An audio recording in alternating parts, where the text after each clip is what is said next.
December 28, 1987, Russellville, Arkansas. Ronald Gene Simmons opened fire at several businesses before surrendering to police. When officers searched his rural property, they found 14 members of his family dead. The cases that follow carry the same contradiction between a family role and a proven murder record. These are 10 grandfathers who are remembered for cold-blooded murders. Case 1. Ronald Gene Simmons. Christmas 1987 brought several generations of Ronald Gene Simmons's family back toward the rural property outside Dover, Arkansas. Adult children, spouses, and grandchildren were expected around the home at different times, making the visits part of an ordinary holiday routine. The violence began before everyone had arrived, which meant later relatives were still approaching a family gathering whose first victims were already dead. The property sat outside Dover in Pope County. Simmons lived there with members of his family, and Christmas gave relatives who lived elsewhere a simple reason to return. The family did not gather at once, so investigators later had to reconstruct who was present first and who arrived after the killings had begun. The first deaths were placed around December 22. Family members who were already at the property were killed, and their bodies were concealed rather than left where the next visitor would immediately see them. That choice affected everything that followed. A relative arriving for Christmas did not encounter an obvious scene outside the house. The property could still appear to be the place where the family was supposed to meet, even though people expected to be there were no longer alive. Over the following days, younger members of the family returned for the Christmas break. Other adult relatives and their children were also expected. The exact order matters because the killings continued as new people reached the property. The later arrivals were not entering a house where police had already been called or neighbors were gathered outside. They were going to a family home during the same holiday period that had given them a normal reason to visit in the first place. By December 26, another stage of the family gathering was underway. More relatives arrived, including children and grandchildren. Simmons killed them as well. Investigators would later conclude that 14 members of his family died at or around the property during this period. The victims crossed generations, turning the Christmas visit into a sequence that reached his wife, children, in-laws, and grandchildren. The case is often reduced to one number, 14 family members, but the chronology explains why that number became possible. The deaths were spread across different arrivals. Concealment meant one group did not necessarily know what had happened to the group before it. The rural setting reduced the chance that an unrelated passerby would interrupt what was happening. Each new visit gave Simmons another period of access before anyone outside the property understood that something was wrong. The record does not establish what the arriving relatives thought when they came to the house. It does establish the important point. They had been expected there for Christmas. Their reason for showing up was tied to the same family relationships Simmons was attacking. That makes the mechanics of the case easier to understand without guessing about private conversations or final moments that were never recorded. After the family killings, Simmons did not remain at the property. On December 28th, he drove into Russellville. The change in location also changed the kind of victims he targeted. The people in town were connected to earlier parts of his life rather than the Christmas gathering, and the attacks unfolded at separate businesses. By then, nobody in Russellville knew that 14 members of the Simmons family were lying dead back near Dover. One of the people Simmons killed in town was Kathy Kendrick. Another was J.D. Chaffin. Several other people were shot or attacked and survived. The violence moved from one location to another instead of staying inside one building, which gave law enforcement a different kind of emergency from the one waiting at the family property. Officers could respond to shootings in public places, identify a living suspect, and begin dealing with witnesses who had survived. At the final stop, Simmons allowed an employee to contact police. Officers arrived, and he surrendered. That arrest answered the immediate question of who was responsible for the attacks in Russellville. It did not yet answer what had happened to the relatives who would soon become the larger part of the case. Police then turned toward the property outside Dover. The search changed the scale of the investigation. 14 family members were found dead there, bringing the total number of people killed by Simmons during the Christmas period and the Russellville attacks to 16. The 2 people killed in town were now part of a case that stretched backwards several days and into a family home where the majority of the victims had been concealed. That discovery forced investigators to work in reverse. The public shootings on December 28 were easy to place in time because survivors, employees, police response, and separate business locations created an immediate record. The family deaths were different. Investigators had to use the condition and location of the bodies, family travel plans, known arrivals, and other evidence to understand when each group had reached the property and which deaths came first. The result was a picture of killings that had unfolded in phases. That mattered at trial because prosecutors were not presenting one sudden event involving everyone at the house. They were showing repeated acts committed as family members became available over several days. The pattern also explained why the victims could include so many people from the same family without one survivor getting away early enough to bring police directly to the property. The survivors in Russellville also changed the quality of the evidence. At the family property, there were no surviving witnesses who could describe the sequence inside the home. In town, several people lived through the attacks, and police reached the scene while Simmons was still moving through the area. That meant the second phase produced eyewitness information and an immediate arrest, while the first phase had to be reconstructed after the fact. The two parts belonged to the same run of violence, but created different investigative records. That difference explains why the search near Dover became so important. Police already had Simmons in custody for conduct that had happened in public. They did not need the family property to identify the man who had just attacked people in Russellville. The property revealed what had happened before anyone in town knew they were looking at the end of a much longer sequence. Once the 14 relatives were found, every known Christmas arrival became part of the timeline investigators needed to rebuild. The victims at the property also represented separate households that had come together through the Simmons family. Adult children had their own spouses and children. Grandchildren were present because their parents had brought them to see relatives during the holiday period. That structure is important because it prevents the case from becoming a list of names with the same surname. Several of the people who died had lives and family units extending beyond Ronald Simmons's immediate household, and their connection to him was the reason the holiday brought them within reach. The investigation therefore had to account for people who had not all started the week under one roof. Travel and arrival times helped create boundaries around the sequence. If one branch of the family was known to have arrived later than another, investigators could compare that information with the way the bodies had been concealed and with what relatives outside the property expected to happen during Christmas. Ordinary family planning became part of the evidence used to understand an extraordinary crime. The Russellville attacks supplied another boundary. Whatever had happened at Mockingbird Hill was finished by the time Simmons began entering businesses on December 28th. That gave investigators a latest possible point for the family killings and a clear change in behavior. He was no longer controlling access to an isolated home.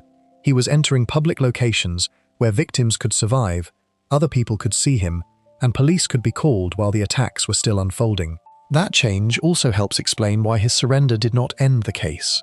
From the viewpoint of officers responding in Russellville, the immediate danger had stopped once Simmons was in custody. The larger task began when they connected the man they had arrested with the rural property and the relatives who should have been there. The investigation expanded because the person responsible was already identified, yet the number and identity of his earlier victims were still unknown. The scene also gave prosecutors evidence that did not depend on explaining Simmons's private thoughts. Bodies, their locations, the separate dates on which relatives were expected, the public shootings, and his surrender created a chain of events that could be presented without inventing a single conversation inside the house. Chronology, therefore, carries more weight than speculation. The known sequence is already enough to show how the family gathering was used over several days. The family relationships added another legal and factual layer. Some later accounts have tried to reduce Simmons's actions to one grievance, involving one relative. Prosecutors did present evidence about serious conflict inside the family, including material connected to his daughter Sheila. But no single established motive explains every person he killed during the Christmas period or the separate attacks in Russellville. The safest account is the one supported by the record. Simmons carried out a planned sequence of murders against relatives and then attacked additional people in town. That distinction matters because motive can easily become a shortcut in a case with many victims. One explanation may fit part of the history while failing to explain why children, grandchildren, spouses, and people outside the family were also targeted. The chronology is stronger than speculation. Simmons had days in which he could stop. Instead, the deaths continued as people arrived, and the final phase took him away from the home to public places where others survived. The court process reflected the two parts of the case. Simmons faced one prosecution involving the Russellville attacks, and another involving the family murders. He was convicted and sentenced to death. In the separate proceedings over the family deaths, a jury also returned convictions and another death sentence. The legal record, therefore, did not depend on treating all 16 deaths as one undivided episode. Courts dealt with the evidence through more than one case. Simmons then made an unusual decision about the appeals that normally follow a death sentence. He chose to waive further review. That created a separate legal question, because courts could not simply assume that a condemned prisoner was competent to give up the process. Judges had to consider whether he understood what he was doing and whether another person could try to continue an appeal on his behalf when Simmons himself wanted it stopped. That issue reached the United States Supreme Court in Whitmore v. Arkansas. The court did not retry the murders. It considered whether another death row prisoner had legal standing to challenge Simmons's sentence after Simmons had chosen not to pursue his own appeal. The underlying murder convictions remained in place, and the competency findings allowed the execution process to continue. On June 25, 1990, Arkansas executed Ronald Gene Simmons. Less than 3 years had passed since the Christmas killings. The short gap between crime and execution can make the case look simple in hindsight, but the legal record contains separate prosecutions, competency questions, and a Supreme Court dispute over who could continue an appeal when the condemned defendant refused to do so. The most important part of the case still sits earlier in the timeline. Before police, trials, and appeals, the people at Mockingbird Hill were relatives coming together during Christmas. That ordinary reason for being there explains the access Simmons had better than any broad description of the crime. Family members were expected to arrive because that was where the family was gathering. Contemporary reporting from the property described unopened Christmas presents after the bodies were found. The detail needs no added symbolism. Gifts had been brought or prepared for a holiday that some members of the family were still traveling toward while the killings were already underway.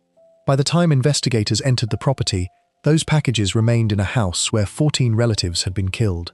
The unopened presents bring the case back to the Christmas gathering more directly than the execution. Simmons's punishment belongs in the legal outcome, but it happened years after the choices that brought the victims to the property. The presents belong to the reason they were there in the first place. They were part of a family Christmas, and they remained after the people meant to open them were gone. Before we move on, if you're enjoying this analysis, please consider subscribing. It helps the channel tremendously. Simmons reached most of his victims because relatives kept returning to the same family property for Christmas. In rural Missouri, an older farmer created a different kind of access. Men arrived at his farm believing they were being offered temporary work, and one worker eventually became too uneasy to stay. Case 2. Ray Copeland. Ray Copeland's farm near Mooresville, Missouri, regularly brought in men who needed temporary work. Many were transient or homeless, and a farm job offered food, money, and a place to stay for a while. The arrangement became unusual when some of those workers were also used in cattle purchases involving bank accounts and bad checks, and one surviving worker began noticing reasons to leave. Ray and his wife Faye had spent decades around farming and cattle. They were parents and grandparents by the time the murder case became public, and that ordinary family setting mattered because the men arriving at the property were not entering a place that announced itself as dangerous. They were answering an offer of work from an older farmer in rural Missouri. The work also gave Ray something he needed for a separate fraud. Court records described a cattle buying scheme using men whose names could open accounts or appear on bad checks. Cattle could be purchased before a bank discovered the check was worthless, then sold again, while the worker's name created distance between Ray and the failed payment. The fraud depended on timing. A seller could accept a check before the account behind it was exposed as worthless. If the cattle were moved and resold quickly, they still had value after the payment failed. Investigators therefore had to follow both the money and the men whose names appeared on the accounts. That structure gave Ray a reason to keep recruiting. Once a bank or cattle seller connected one name with a bad transaction, another worker supplied another identity. A man might believe he had been hired to help with cattle, while Ray also saw him as a name that could be placed between the fraud and himself. Court evidence later allowed prosecutors to compare those financial names with missing men. Investigators had to ask not only who wrote a bad check and where the cattle went, but why several account holders could no longer be found. Business records became useful in the murder case because they preserved connections the victims could no longer explain. That scheme explains why the victims were at the farm. They were not strangers who happened to cross the property. They had been recruited into a system in which Ray could use their labor and their identities. The men were useful while they could help him buy cattle, but the same paper trail could become a problem once banks, sellers, or police started asking where the account holder had gone. 5 men eventually became the victims at the center of the murder prosecutions: Paul Cowart, John Freeman, Jimmy Harvey, Dennis Murphy, and Wayne Warner. Missouri court records described them as homeless or transient men who had been recruited during the late 1980s. Each had entered the Copeland operation through the same basic doorway, an older farmer offering work. Jack McCormick entered that world and lived long enough to explain part of it. He worked at the farm and saw enough to become afraid of returning. His importance to the case came from the fact that he had been inside the same system as the men who disappeared. He understood how Ray recruited workers, how the cattle transactions functioned, and what could happen when a worker became inconvenient. While staying at the property, McCormick noticed things that did not fit an ordinary farm job. Court records say that behind the barn he saw what he believed was a human skull and part of an arm or leg bone protruding from the ground. He also became concerned by Ray's behavior and by circumstances surrounding other workers who were no longer around. McCormick eventually left. The decision to leave became more important because he did not simply move on and forget what he had seen. He refused to return to the farm, even for belongings that remained there. Whatever value those possessions had was smaller than the risk he believed he would face by going back. He later contacted Crime Stoppers and gave authorities information about the property. That tip gave investigators a reason to look at the farm through a different lens. Ray already had a history of financial trouble connected to cattle transactions, so bad checks alone did not automatically point to murder. McCormick supplied something the paper records could not.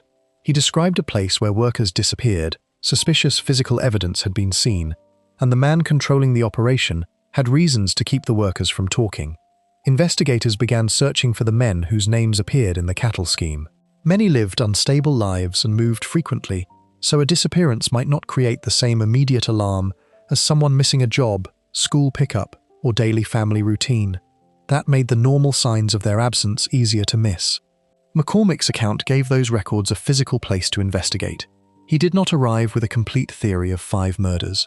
He brought information from inside the farm, including the suspicious remains he believed he had seen and the fact that he no longer felt safe returning. Police could then test his account against missing workers, Ray's cattle dealings, and what a search of the property actually produced. The search also reduced the chance that the case would depend entirely on one former worker's account. McCormick could be challenged about memory or what he thought he saw. Victims' property, body recoveries, and ballistic evidence from later searches did not depend on his interpretation and could stand on their own. The search of the Copeland farm did not uncover the 5 bodies. It produced victims' clothing and luggage, banking notes, checks, rental agreements, and the handwritten list. Acting on tips from local residents, police later found shallow graves at a barn on a farm near Ludlow, where Ray had done odd jobs. On another farm, Wayne Warner was buried beneath hay bales, while Dennis Murphy was found at the bottom of a well. Autopsies showed all 5 victims had been shot in the head, and one recovered bullet was identified as having been fired from a .22 caliber rifle found in the Copeland home. The bodies supplied the answer that financial records alone could never provide. Men had not simply left after the checks failed. At least 5 of the workers connected to the operation had been killed. The fraud and the murders could now be understood together, because the same recruitment system that brought men to the farm also placed their names in the transactions investigators were trying to trace. Documents found during the investigation added another layer. A handwritten list included names associated with men used in the cattle operation. Marks appeared beside several of the men who were later identified as murder victims. The list became important in the separate case against Fay because prosecutors argued that it showed knowledge of what was happening around the farm. Fay's role has to be described more carefully than Ray's. The prosecution did not prove that she personally fired the shots that killed the 5 men. Her convictions were based on accomplice liability, meaning the state argued that she knowingly helped the murder scheme. That distinction survived as a major issue through later appeals and federal review. The evidence against her included the list, property associated with victims, and testimony about what she knew or did while the men were being brought to the farm. Prosecutors argued that the operation had gone on too long and involved too much activity around the household for her to be an innocent bystander. The defense challenged that view and argued that Ray controlled the farm and the criminal conduct. A jury convicted Faye of 5 counts of first-degree murder. She received death sentences on 4 counts and life imprisonment without parole on the 5th. Ray was also convicted of murder and sentenced to death. Both spouses faced death sentences, even though the evidence described different roles in the murders, a difference that became important when Faye's case reached federal review. That attention can create a misleading picture if it turns the Copelands into a matched pair doing everything together. The legal record is more exact. Ray was the person directly tied to recruiting men, running the cattle fraud, and the murder evidence. Faye was convicted as an accomplice. Federal courts later focused on whether the proof supported putting her to death when the state had not shown that she personally killed anyone. A federal appellate court eventually affirmed relief from Faye's death sentences while leaving her murder convictions in place. The ruling did not declare her innocent. It separated the level of criminal responsibility established against her from the punishment the state had imposed. She remained convicted, but the death sentence could not stand on the same basis.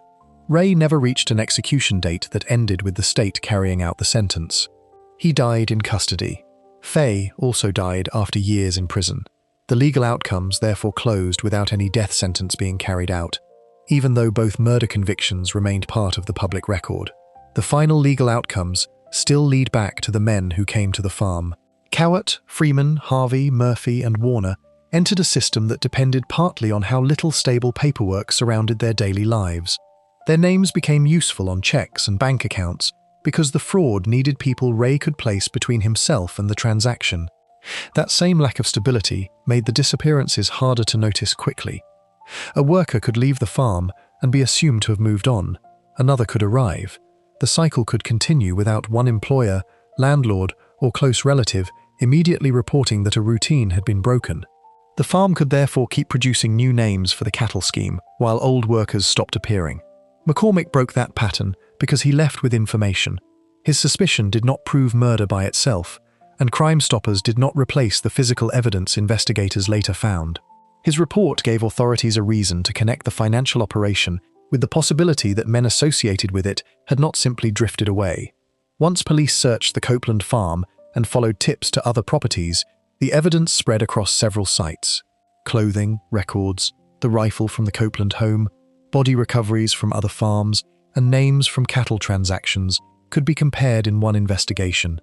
A fraud that depended on paper identities now had victims whose identities had to be restored and whose last known employment repeatedly led back to Ray's operation.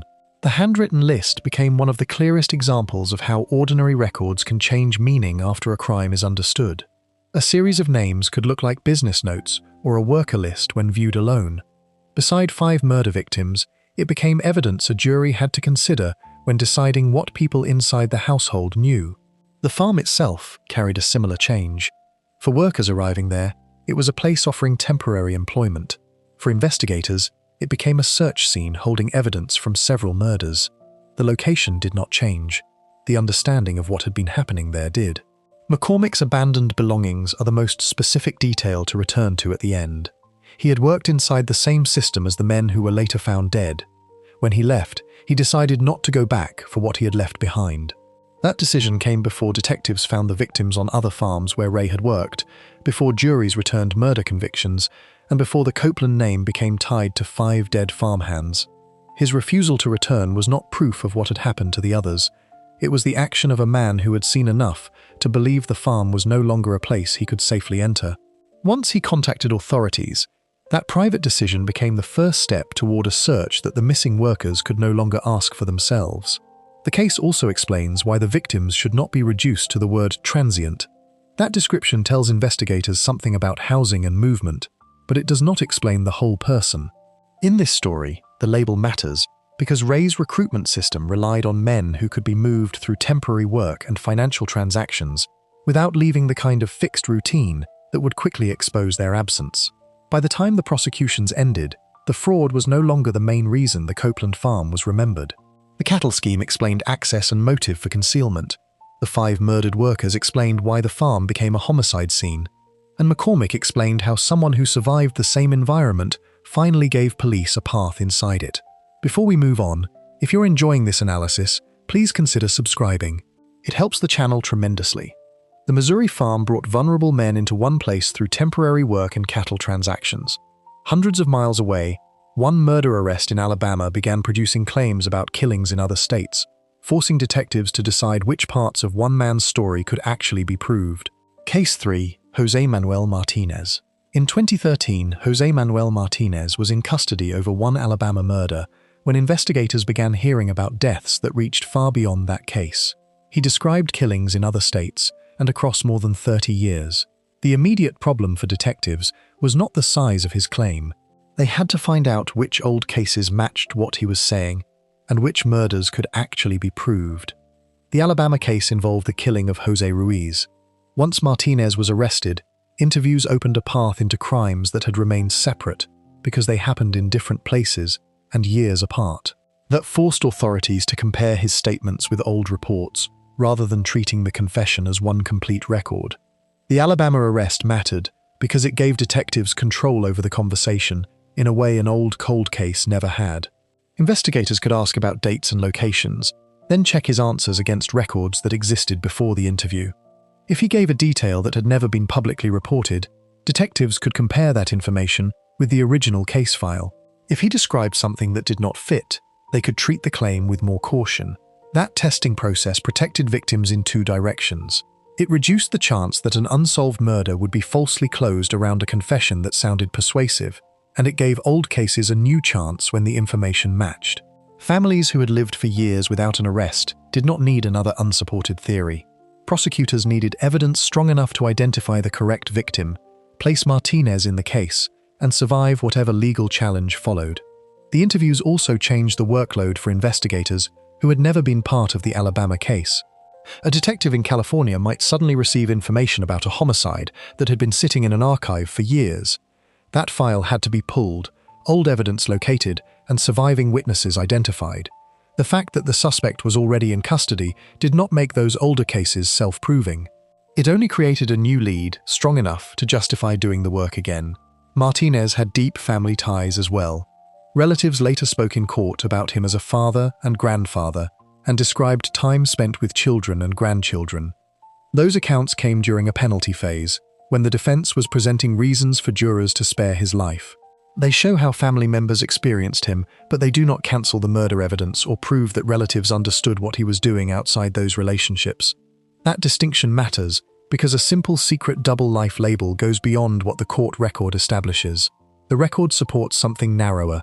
Martinez maintained family relationships while prosecutors in 3 states established that he had committed murders over a period stretching from 1980 into the 2010s. The people who knew him through family gatherings did not have the same information as investigators reviewing unsolved deaths. After the Alabama arrest, California authorities began looking closely at what Martinez had told investigators. The claims pointed toward cold cases in the Central Valley and elsewhere in the state. Some details lined up with actual killings that had never produced a conviction. Detectives now had to determine whether Martinez had knowledge only the killer would reasonably possess, and whether the surviving evidence could support charges decades later. On April 8, 2014, Tulare County authorities announced 9 murder charges and 1 attempted murder charge against Martinez. The cases stretched from 1980 through 2011 and involved crimes in Tulare, Kern, and Santa Barbara counties. The filing transformed part of his broad confession into a defined criminal case with identified victims, dates, locations, and allegations prosecutors were prepared to prove. The charges also showed how varied the killings were. Prosecutors alleged special circumstances, including multiple murders, lying in wait, kidnapping, and murder for financial gain in different parts of the case. That did not mean every killing had the same motive or followed the same pattern. The legal filing grouped them around one defendant, but the individual cases still had their own victims and circumstances. Descriptions of Martinez as a contract killer came partly from his own accounts and from investigators who examined connections to drug debts and criminal enforcement. That label should be used carefully. Some proven murders were tied by prosecutors to money or drug-related disputes, while others had different explanations in the record. The evidence does not support presenting every victim as the target of one identical cartel contract. That separation between what Martinez claimed and what investigators could verify remains essential. Each conviction came from a specific case authorities had to rebuild around a real person and a real death. The California cases were important because they gave investigators a way to test the reliability of what Martinez had been saying. A confession becomes stronger when it can be matched with a real case whose details were already documented before the suspect began talking. Detectives could compare locations, victim information, cause of death, timing, and other facts with files that had existed for years. That process also created limits. A person can claim responsibility for crimes investigators cannot independently confirm. The more murders someone claims, the more important it becomes to separate admission from proof. Martinez eventually claimed a number far higher than the murders for which courts would hold him responsible. His record therefore contains two different totals that have to remain separate from each other. In October 2015, Martinez pleaded guilty in the California prosecution. He admitted responsibility for 9 murders and 1 attempted murder. The pleas removed the need for 9 separate murder trials and turned those cases from allegations into convictions. The court later imposed 10 consecutive life sentences, 1 for each of the California counts resolved through the plea. That outcome established a large part of the record, but California was not the end. The Alabama case that had helped expose the wider history also produced punishment. Martinez received a 50-year sentence there. His admissions had now traveled in both directions, from one current case backward into old California murders, and then outward again to jurisdictions where investigators were still examining unresolved deaths. Florida became the next major prosecution. Authorities there connected Martinez to the murders of Javier Huerta and Gustavo Olivares. Prosecutors argued that those killings were tied to drug-related debts. Unlike the California cases, which ended in guilty pleas, the Florida charges went before a jury. The Florida trial required prosecutors to prove those 2 murders on their own evidence. The fact that Martinez had pleaded guilty to killings elsewhere could not simply replace the burden of proving the Florida crimes. Jurors heard evidence specific to Huerta and Olivares and returned guilty verdicts. That added 2 more murder convictions to the established record. The penalty phase then created the clearest contrast with the family side of Martinez's life. The state sought a death sentence. The defense called relatives who described him through relationships that had existed outside the criminal cases. Family members spoke about his children and grandchildren, and about experiences that did not resemble the person prosecutors had described through murder evidence. Those statements came from a specific legal setting and served a specific purpose there.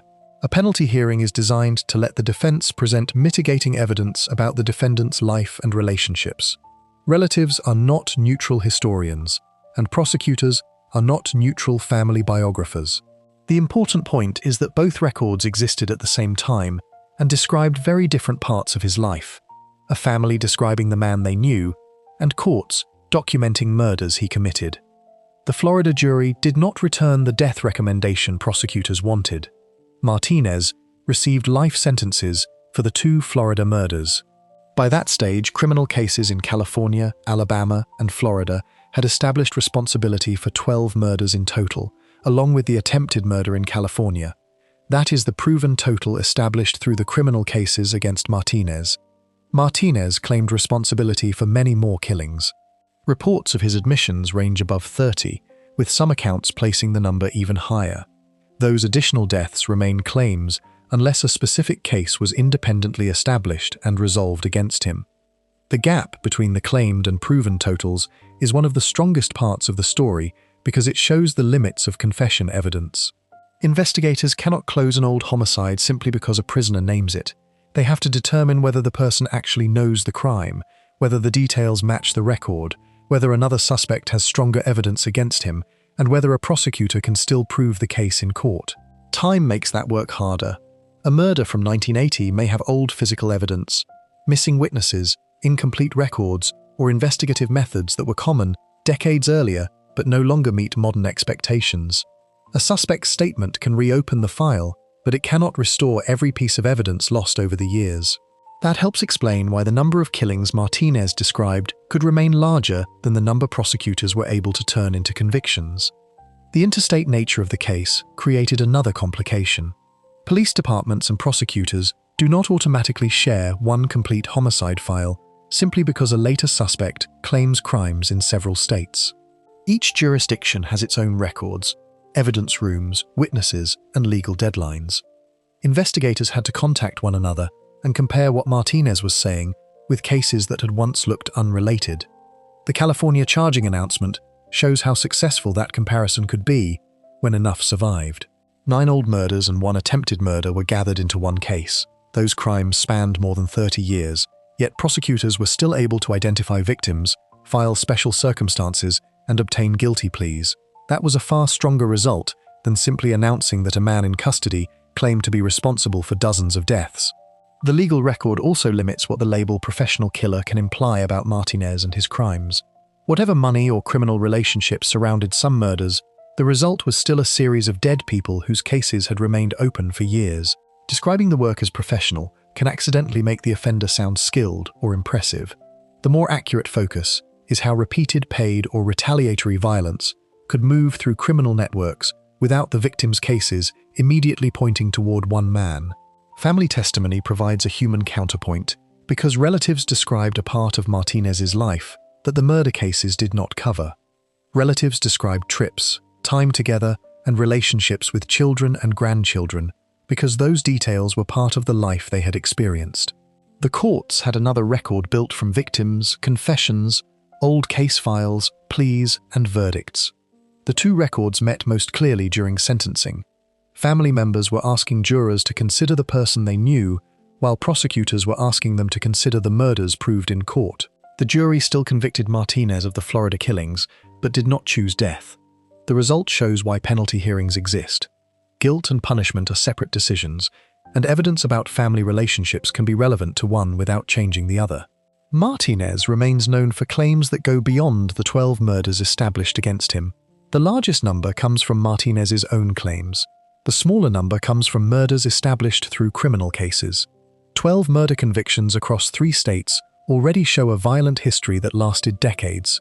Unresolved claims do not make the 12 established murder convictions any more serious than they already are. The family testimony brings the case back to the relationships Martinez maintained outside those killings and the way relatives knew him. By the time relatives spoke about children and grandchildren in Florida, investigators had spent years turning pieces of Martinez's own statements into cases that could survive legal scrutiny. The man they described through family memories was the same defendant whose proven murder record now stretched across California, Alabama, and Florida. That is where the grandfather angle belongs.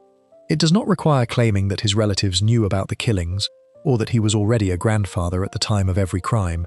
It shows how a person can occupy a familiar family role while other people are still trying to reconstruct acts that happened far outside that family setting. The last useful distinction is simple. Martinez's admissions opened doors. The convictions tell which doors investigators were able to walk through. California produced 9 murder convictions. Alabama produced another murder sentence. Florida produced 2 more. Everything beyond those established cases has to remain where the evidence leaves it, as admission, allegation, or unresolved possibility. The case record does not support a higher proven total. Before we move on, if you're enjoying this analysis, please consider subscribing. It helps the channel tremendously. Those admissions sent investigators back through old homicide files in several states. In 1985, a 19-year-old mother entered a Kansas City assistance program with her infant daughter, and years later, the child's identity would become central to understanding what happened after her mother disappeared. Case 4. John Edward Robinson. In January 1985, 19-year-old Lisa Stasi was trying to create a more stable life for herself and her infant daughter Tiffany in the Kansas City area. John Edward Robinson entered that situation through what appeared to be a program offering help with housing, training, and work. Lisa and her baby needed support. Within days, Lisa disappeared, while Tiffany continued living under another name. Robinson was older than Lisa and already had a history of fraud. False businesses, documents, and promises had appeared in his life before the Stasi case, which mattered because the assistance program depended on people believing that he represented something legitimate. A young mother looking for housing or employment had a practical reason to listen to someone who seemed able to provide both. Lisa had recently been dealing with unstable housing and the pressures of caring for a baby. The program connected to Robinson appeared to offer a path forward. He used the name John Osborne in some of his dealings with her. The promise was ordinary enough to be useful: help with a place to stay, help building job skills, and a chance to become more secure. From there, the documented record follows Lisa's final known movements and the last contacts investigators could place with confidence. She was not entering a known criminal organization or agreeing to anything that looked dangerous on its face. She was dealing with a man presenting himself as someone who could help a young mother who needed resources.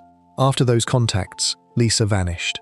There was no recovered body, no confirmed final scene, and no reliable evidence establishing exactly how she was killed. That part of the case remains unresolved because Lisa's remains have never been recovered.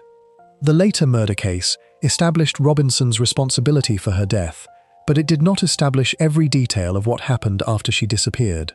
Tiffany's path was different. The infant was given to Robinson's brother Donald and Donald's wife Helen. They understood that they were receiving a child through an adoption.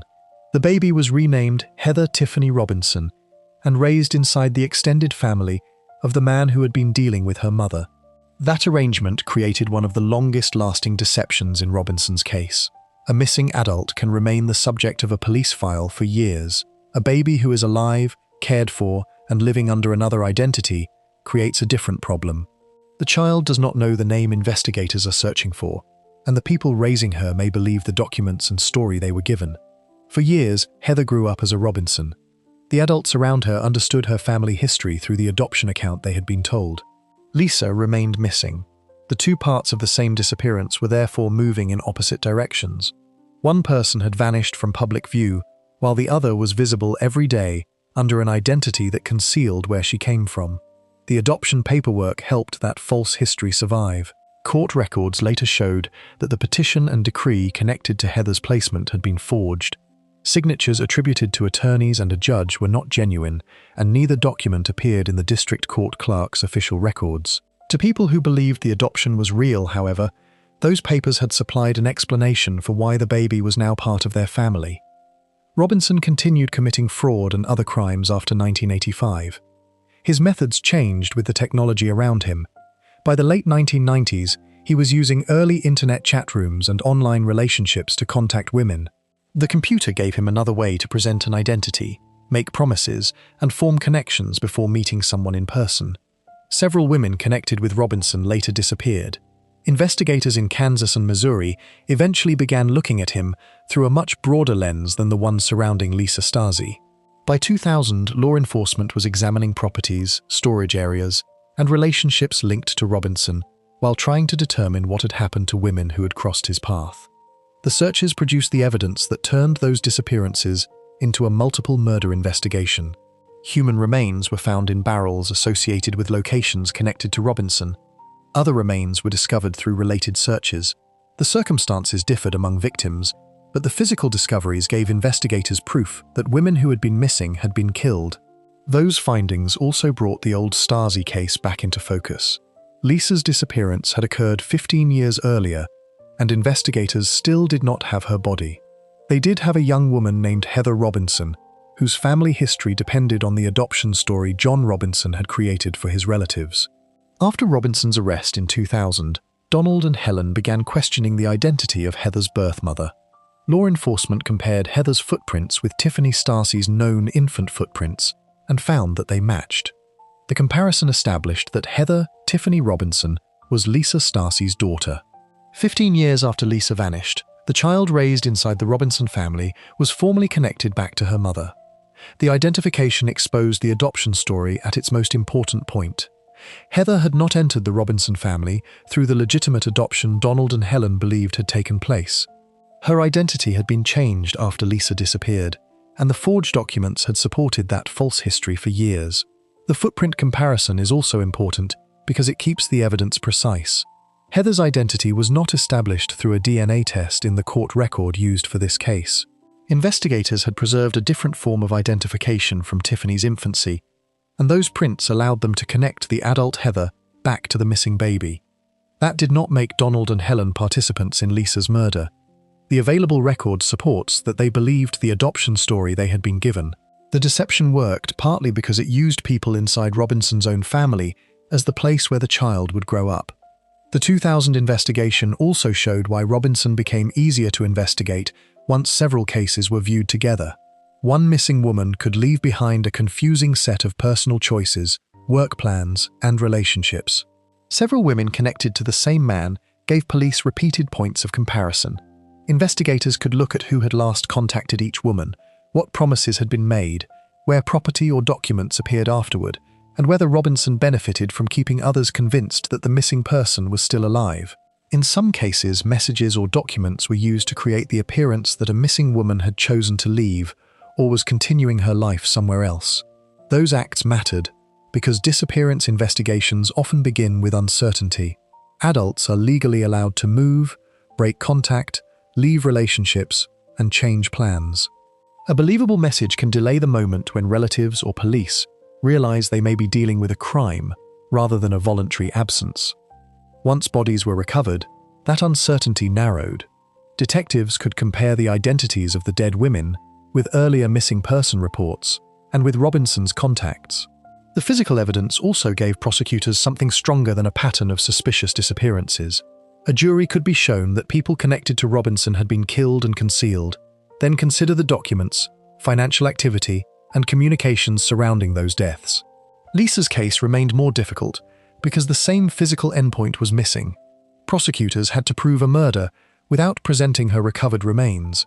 The concealment of Tiffany's true identity formed one part of the chain surrounding Lisa's disappearance, even though it could not establish every detail of her death.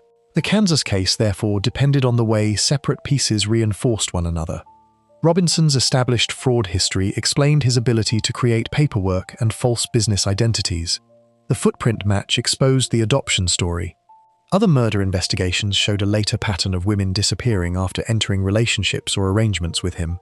The court still had to judge each charge separately, but the wider evidence gave prosecutors a structure in which the Stasi disappearance could be understood. Prosecutors eventually built murder cases around Robinson in Kansas and Missouri. In Kansas, a jury convicted him of murders connected with women whose disappearances and deaths had been tied to his activities. The Stasi case became part of that larger prosecution, along with evidence that Tiffany had been removed from her parents and concealed under another identity. The appellate history later became complicated. The Kansas Supreme Court reviewed the convictions and reversed some counts because of legal problems involving overlapping charges, while leaving the surviving capital murder conviction and death sentence in place. That decision did not erase Robinson's responsibility for Lisa Stasi's murder. It dealt with how particular counts had been charged and how those counts could legally stand together. Robinson also resolved murder cases in Missouri through guilty pleas. The prosecutions therefore produced established responsibility in more than one state, matching the fact that investigators had found evidence across both Kansas and Missouri. The death sentence in Kansas remained part of Robinson's legal status. His case continued through the appeals system, while the murders and disappearances associated with him became the subject of later reporting. The strongest factual record still comes from the court cases and from the footprint comparison that established Tiffany's identity. The fact that Lisa's remains have never been found keeps one major part of the story unresolved. Investigators and courts established that Robinson murdered her, but there is no verified physical recovery establishing where she was killed or where her body was placed. The court record establishes Robinson's responsibility for her murder without supplying a verified final scene or recovery location. That uncertainty is also why Tiffany's identification carries so much weight. In many homicide cases, a recovered body gives a family a physical answer even when other questions remain. Here, the daughter was recovered into her own identity while the mother remained missing. The evidence solved one part of the family history without supplying the other. Robinson's use of the internet in later years showed how the same basic method could adapt. The technology changed, but presentation and trust remained important. He could contact women through a screen, build a version of himself through messages, and arrange meetings. In Lisa's case, the setting had been a supposed assistance program. In later cases, the entry point could be an online relationship or work offer. The broader murder investigation eventually produced barrels, computer records, documents, and witnesses. Those forms of evidence made the later cases easier to reconstruct than Lisa's 1985 disappearance. By then, law enforcement was looking at Robinson as one person connecting several women rather than treating each missing person as an isolated event. The Stasi case still stands apart because the deception continued through a living child. Tiffany's infant footprints had been preserved from before the false adoption. When investigators compared them, they connected the adult woman called Heather to the infant who had disappeared with Lisa. That result also required care in how the family that raised her was treated. Donald and Helen had formed a parent-child relationship with the baby they believed was legally theirs. Learning Heather's identity years later did not simply correct a line on a form. It forced the family to understand that the story behind the adoption had been connected to a murder case. The record does not establish every private reaction inside that family. Later interviews describe lasting consequences, but the verified facts already show the scale of the change. A woman who believed one account of her birth learned that she was the missing daughter of Lisa Stasi, and that the uncle who arranged her placement had been convicted of killing her mother. The consequences continued beyond the murder conviction because Tiffany's identity, the false adoption, and Lisa's missing remains all survived the central criminal case. Robinson's conviction answers who was legally responsible for Lisa's murder. It does not locate Lisa. It does not undo 15 years of false identity. It does not remove the years in which relatives made decisions based on documents that were not telling the truth. The case ultimately returns to the mother and daughter rather than Robinson's death sentence, because their separation began the story and remains partly unresolved. Lisa entered the case trying to secure housing and stability for Tiffany. The program that appeared to offer help became the route through which mother and child were separated. 15 years later, investigators could prove where Tiffany had gone. She had been living as Heather inside the Robinson family. They still could not bring Lisa home. Her remains have never been recovered, leaving the woman who first sought help in 1985 as the one person in the central family story whose final location is still unknown. That absence still limits any reconstruction of her final hours. Before we move on, if you're enjoying this analysis, please consider subscribing. It helps the channel tremendously. One family spent 15 years living with a false history created after a young mother disappeared. In Bell, Florida, records already showed serious trouble around another household, and a new child welfare complaint brought officials back into the family's life only days before 7 relatives were killed. Case 5. Don Spirit. Sarah Spirit and her 6 children were living within an extended family setting in Bell, Florida, when child welfare officials received a new complaint about the household in September 2014. Their grandfather, Don Spirit, already had a serious criminal and firearm history. Those records placed the family on the radar of public agencies before September 18th, but none of them supplied a certain warning of what he would do that afternoon. Bell is a small community in Gilchrist County, and the Spirit property held several generations of the same family close together. Sarah was 28. Her children were Kylie Kuhlman, Caleb Kuhlman, Jonathan Kuhlman, Brandon Stewart, Destiny Stewart, and Alana Stewart. The 6 children were all still young enough to be living within the care of the same family household. The household had come into contact with Florida's child welfare system before the murders. A hotline complaint made in the weeks before September 18 included allegations involving drug use around children and concerns about the home. Those claims were reports made to the agency. They were not court findings, and the later killings did not turn every hotline allegation into a proven fact. The reports still had to be separated from what investigators could independently establish. The recent complaint still matters because it created official contact with the family shortly before the deaths. Afterward, the Department of Children and Families reviewed what its workers had known, when contacts occurred, and whether the available information had justified different action. That review became one of the main public questions surrounding a case in which the person responsible died before any trial could examine motive. Don Spirit also had an earlier history involving a death inside his own family. In 2001, while hunting, he fatally shot his 8-year-old son. That shooting was treated as accidental, not as an earlier murder. The later 2014 killings do not change how authorities classified the 2001 death at the time. The legal consequence came from a different fact. Spirit was already a convicted felon and was not allowed to possess the firearm. The firearm case sent him into the federal system. By 2014, anyone looking backward could see an earlier family death, a felony record, and a recent child welfare complaint. Those facts are serious, but hindsight can make separate warnings look more predictive than they actually were.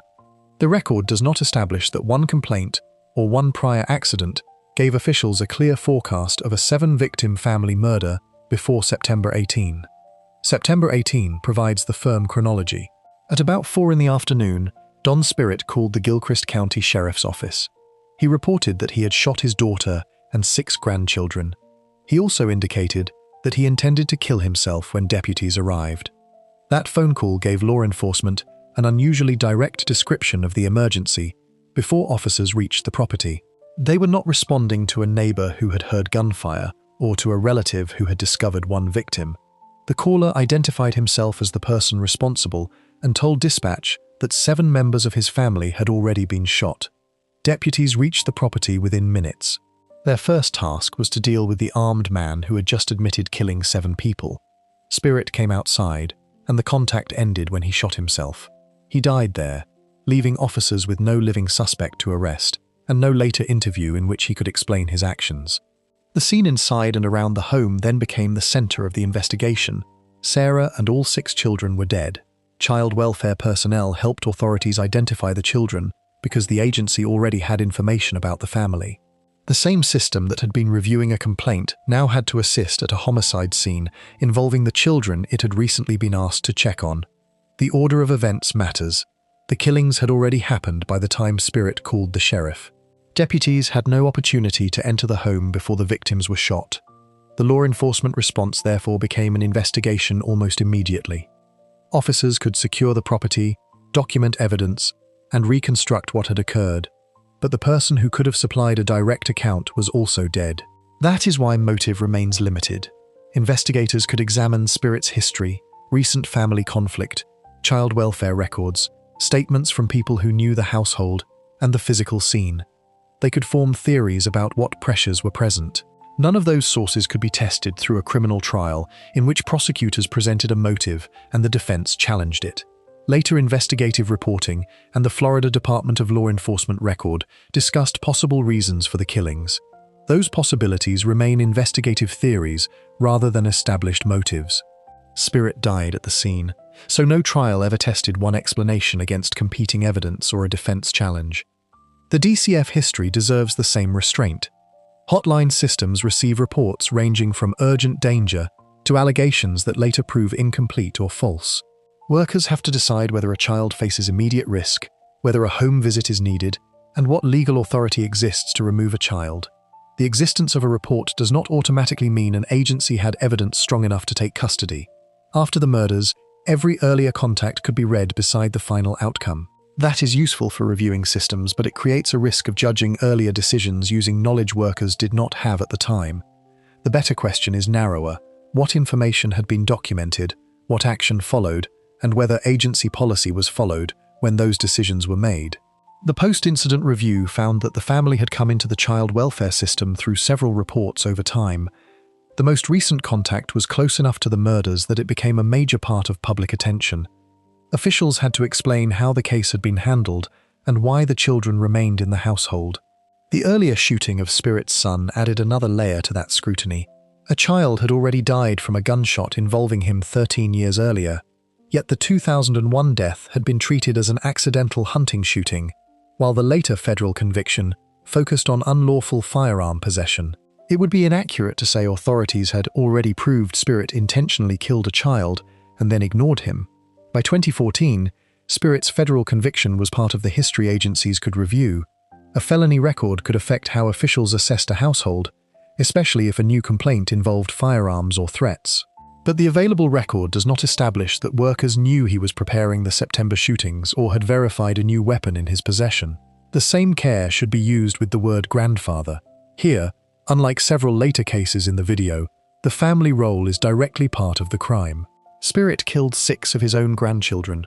Their relationship to him was not something learned years after an old cold case.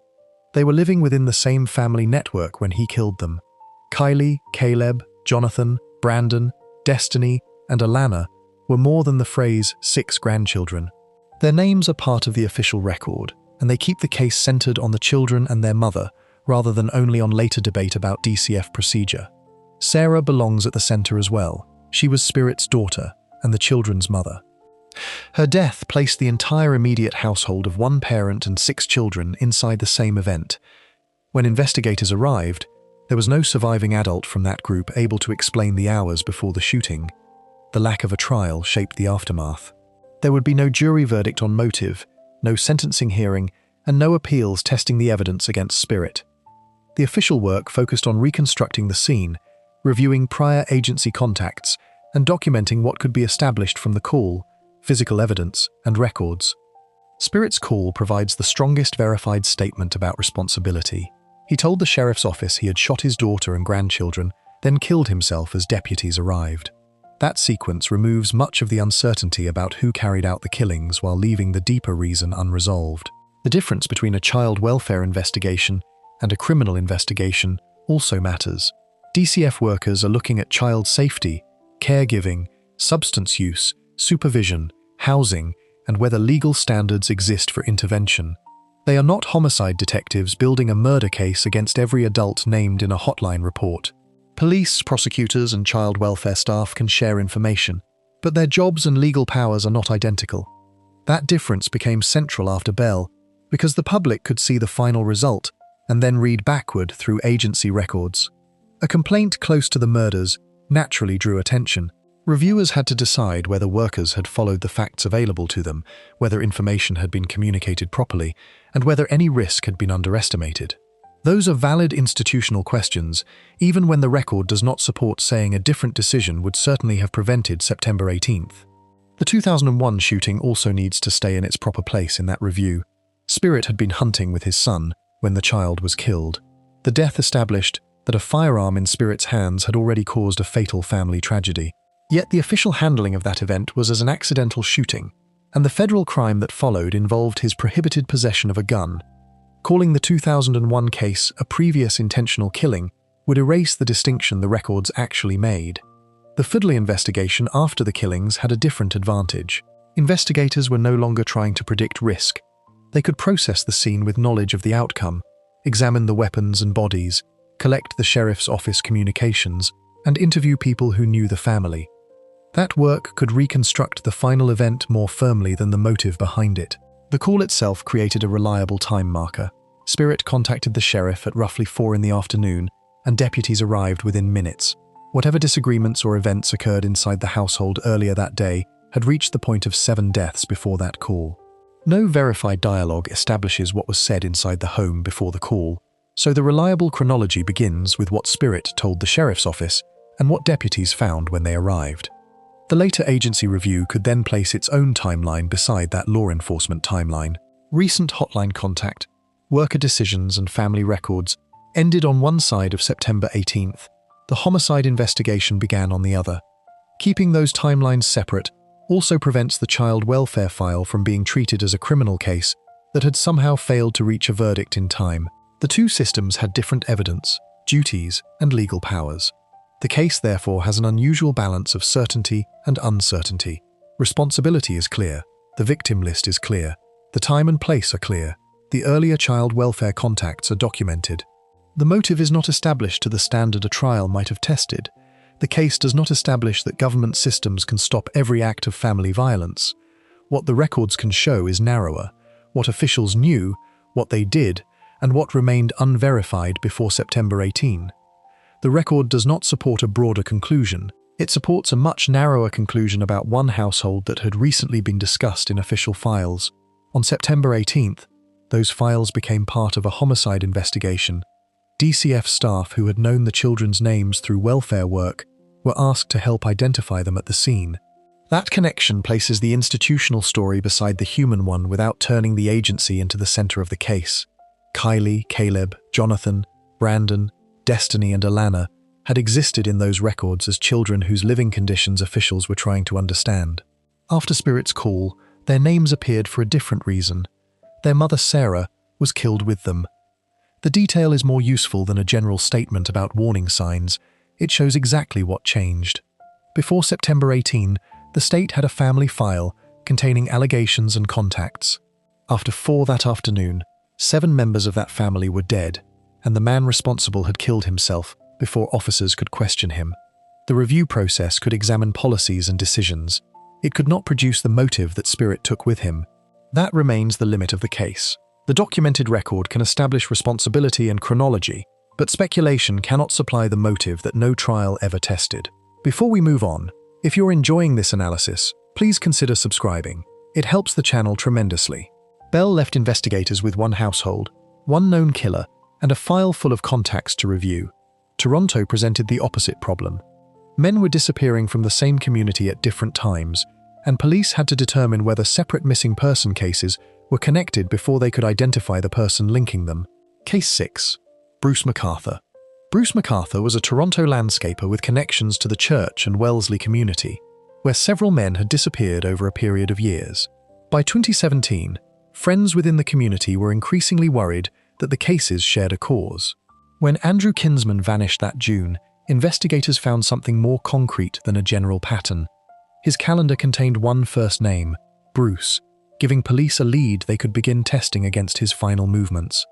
Kinsman was one of several missing men whose lives were connected in some way to Toronto's gay village.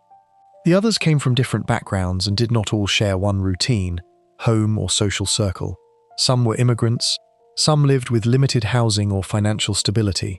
The differences made it harder to assume that one offender connected every disappearance before police had evidence tying the cases together. The names that later formed the murder case were Selim Essen, Andrew Kinsman, Majid Kayhan, Dean Lisowick, Sorush Mahmoodi, Skandaraj Navaratnam, Abdul Basir Faizi, and Kirushna Kanagaratnam. Each disappeared or died under his own circumstances. The final guilty pleas would bring them into one legal record, but investigators did not start with that complete list. Project Houston is important because it shows that police had considered a connection among earlier disappearances before Kinsman vanished. Investigators examined whether Navaratnam, Faizi, and Kayhan had been harmed by the same person, but the work did not produce evidence strong enough to identify an offender. The absence of an arrest did not mean the missing men had been forgotten. It meant the investigation had reached the limit of what the available evidence could then support. That limit matters because the earlier investigation had not produced evidence strong enough to identify an offender. The stronger criticism comes from the independent review of how missing person cases were organized, communicated, and understood. Its findings focused on investigative practices, coordination, and community relationships, rather than suggesting officers had already solved the disappearances and simply refused to act on the answer. When Essen and Kinsman disappeared in 2017, Project Prism gave police a new chance to compare recent evidence with the older files. Kinsman's case was especially useful because investigators were working close to the date of disappearance. Surveillance systems still held footage, recent contacts could be checked, and his calendar had not spent years sitting in an archive. Those practical advantages made the investigation different from reopening a disappearance that had already gone cold. Kinsman's case supplied several immediate pieces of evidence. His calendar contained the word Bruce. Investigators also examined surveillance footage from the area and tracked a vehicle associated with his disappearance. The evidence showed Kinsman entering a red Dodge Caravan on the day he vanished. That gave police a combination they had not previously possessed in one place: a first name, a vehicle, and a recent missing person whose movements could still be traced. Detectives began checking men named Bruce, who fit the circumstances around Kinsman. The search eventually focused on Bruce McArthur, an older Toronto landscaper who had connections within the same community. Landscaping was important because it gave McArthur legitimate reasons to travel around Toronto and to enter private properties. Customers trusted him to work around homes and yards. Equipment, soil, planters, and repeated trips did not automatically look unusual when they were part of his job. Investigators determined that McArthur had owned a Dodge Caravan, matching the vehicle they were seeking. The van had already left his possession and was found at a wrecking facility. Police recovered it and processed it for evidence. Biological material connected to Kinsman and Essen was found in the vehicle. That evidence moved the case beyond a name in a calendar. Police now had physical material connecting missing men to a van associated with McArthur. The investigation could continue around one person, while detectives tried to learn whether the connection extended to earlier disappearances. McArthur was placed under surveillance. Investigators also sought access to his digital life.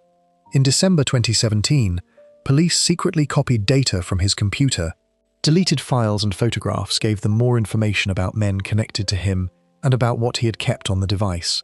The computer work mattered because deleted material can remain recoverable even after a user thinks it has been removed. Investigators could examine file history, images, and other stored data without relying on MacArthur to explain it. The digital evidence added another independent source beside the calendar, the van, and the biological findings. By January 2018, police were watching MacArthur closely. On January 18th, surveillance officers saw him bring another man into his apartment. The circumstances gave them reason to believe they could not safely wait. Officers entered and arrested MacArthur. The arrest stopped the immediate risk to the man who had entered the apartment. It also gave police the chance to search locations connected to MacArthur and his landscaping business. That work produced the strongest physical evidence in the entire case. At a property on Mallory Crescent where MacArthur had done landscaping work, investigators searched large planters and other areas. Human remains were recovered. Over time, police identified remains from 7 victims in large planters at the Mallory Crescent property, while the remains of an 8th victim were found in a nearby ravine. The planters changed the meaning of MacArthur's occupation. Containers and soil that belonged naturally in landscaping work had also been used to conceal human remains.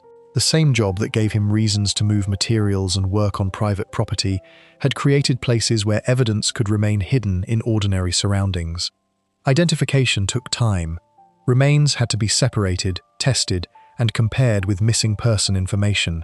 Police worked through forensic evidence to determine which men had been recovered. The investigation that began with Kinsman's disappearance was now giving families answers about cases that had been unresolved for years. The 8 victims were not interchangeable. Some had been reported missing quickly. Others lived in circumstances where a disappearance could be harder to distinguish from a voluntary move or loss of contact.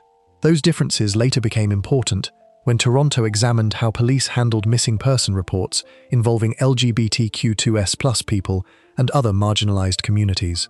The recovery process also took the case back to families who had supplied photographs, dental information, and other identifying details while their relatives were missing. Forensic identification is slower than simply finding remains, especially when more than one person has been concealed in the same area. Police had to establish whose remains were present before any family could receive a confirmed answer. That work continued after the arrest and helped turn 8 separate missing men into 8 named murder victims in the court record. MacArthur eventually faced 8 counts of first-degree murder. On January 29, 2019, he pleaded guilty to all 8. The pleas meant prosecutors did not need to run 8 separate murder trials to establish his responsibility. The agreed facts placed the murders between 2010 and 2017. They also allowed the court to hear how MacArthur met or knew the victims and how evidence from his computer and properties connected him to their deaths. The legal record therefore came from a combination of missing person work, surveillance, vehicle evidence, digital evidence, searches, and his eventual guilty pleas.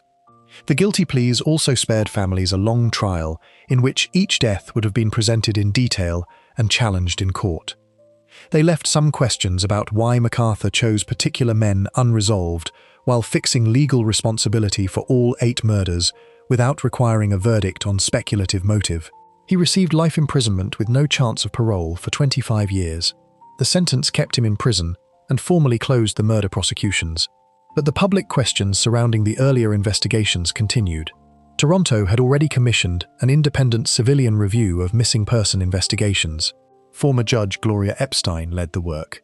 The final report, released in 2021, examined police policies, decisions, and relationships with LGBTQ2S+ and marginalized communities.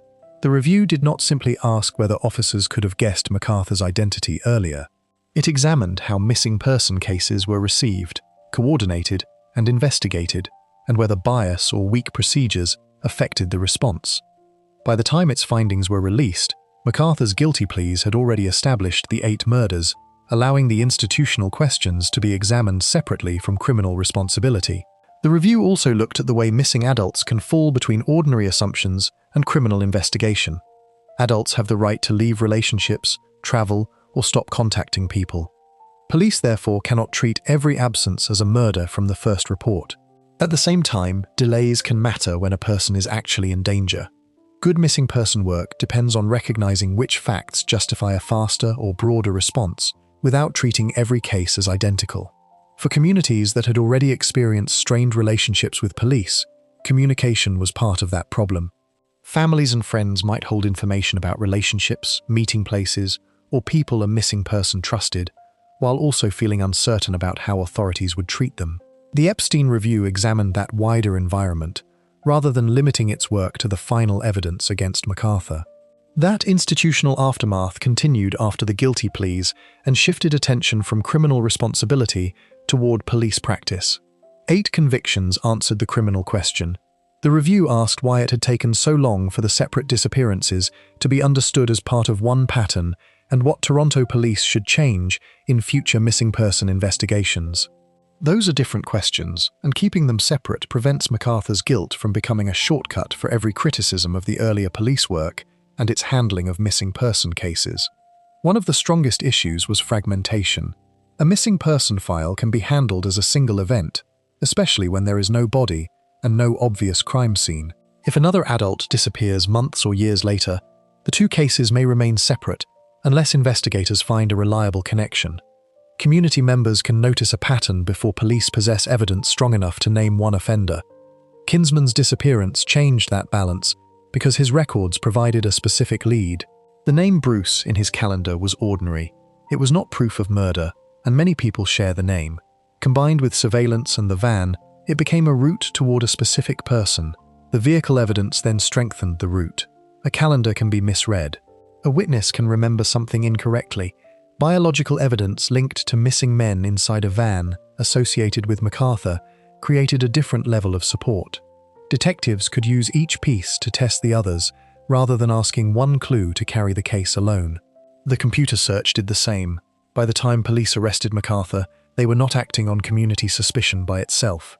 They had built a series of connections from Kinsman's last movements to a vehicle, forensic material, digital files, and surveillance. The searches after arrest answered a question the earlier missing person investigations could not. The men had not simply chosen to leave Toronto or cut off contact. Human remains on landscaping properties showed that they had been killed and concealed. That finding also gave families something that some had lacked for years: physical confirmation. A missing person case keeps many possibilities open. Recovery and identification narrow those possibilities at a cost no family wants, but they end the uncertainty about whether the person may still return. The independent review later brought those family experiences back into the institutional record. It examined how police communicated, how cases were organized, and how communities that already had reasons to distrust authorities experienced the search for missing men. The review's purpose was not to retry MacArthur. His guilty pleas had already established the murders. The case returns to Andrew Kinsman because his ordinary calendar helped create the investigative path that eventually exposed the larger murder case. A single first name did not solve 8 murders. It gave police something specific enough to combine with surveillance, vehicle records, and forensic evidence. That sequence matters because the most memorable discovery, human remains in planters, came only after investigators had already done months of work around one recent disappearance. The planters became the most consequential physical discovery, but the path still began with information Kinsman had recorded before he vanished. The word Bruce in a calendar remained important long after MacArthur's sentence because it sat near the beginning of the evidence chain. It belonged to Kinsman's normal life before police knew what it meant. After the guilty pleas, the same entry remained one of the first concrete links investigators could combine with surveillance: the van, biological evidence, and MacArthur's later arrest. Before we move on, if you're enjoying this analysis, please consider subscribing.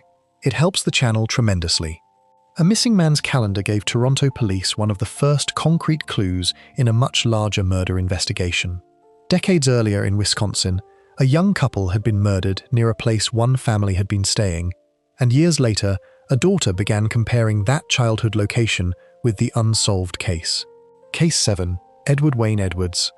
As an adult, April Balacio began looking back at a childhood marked by frequent moves with her father, Edward Wayne Edwards. She compared towns where the family had lived with murders that remained unsolved. One case in Wisconsin stood out. A young couple disappeared in 1980 near a place where the Edwards family had been staying, and April decided to contact police.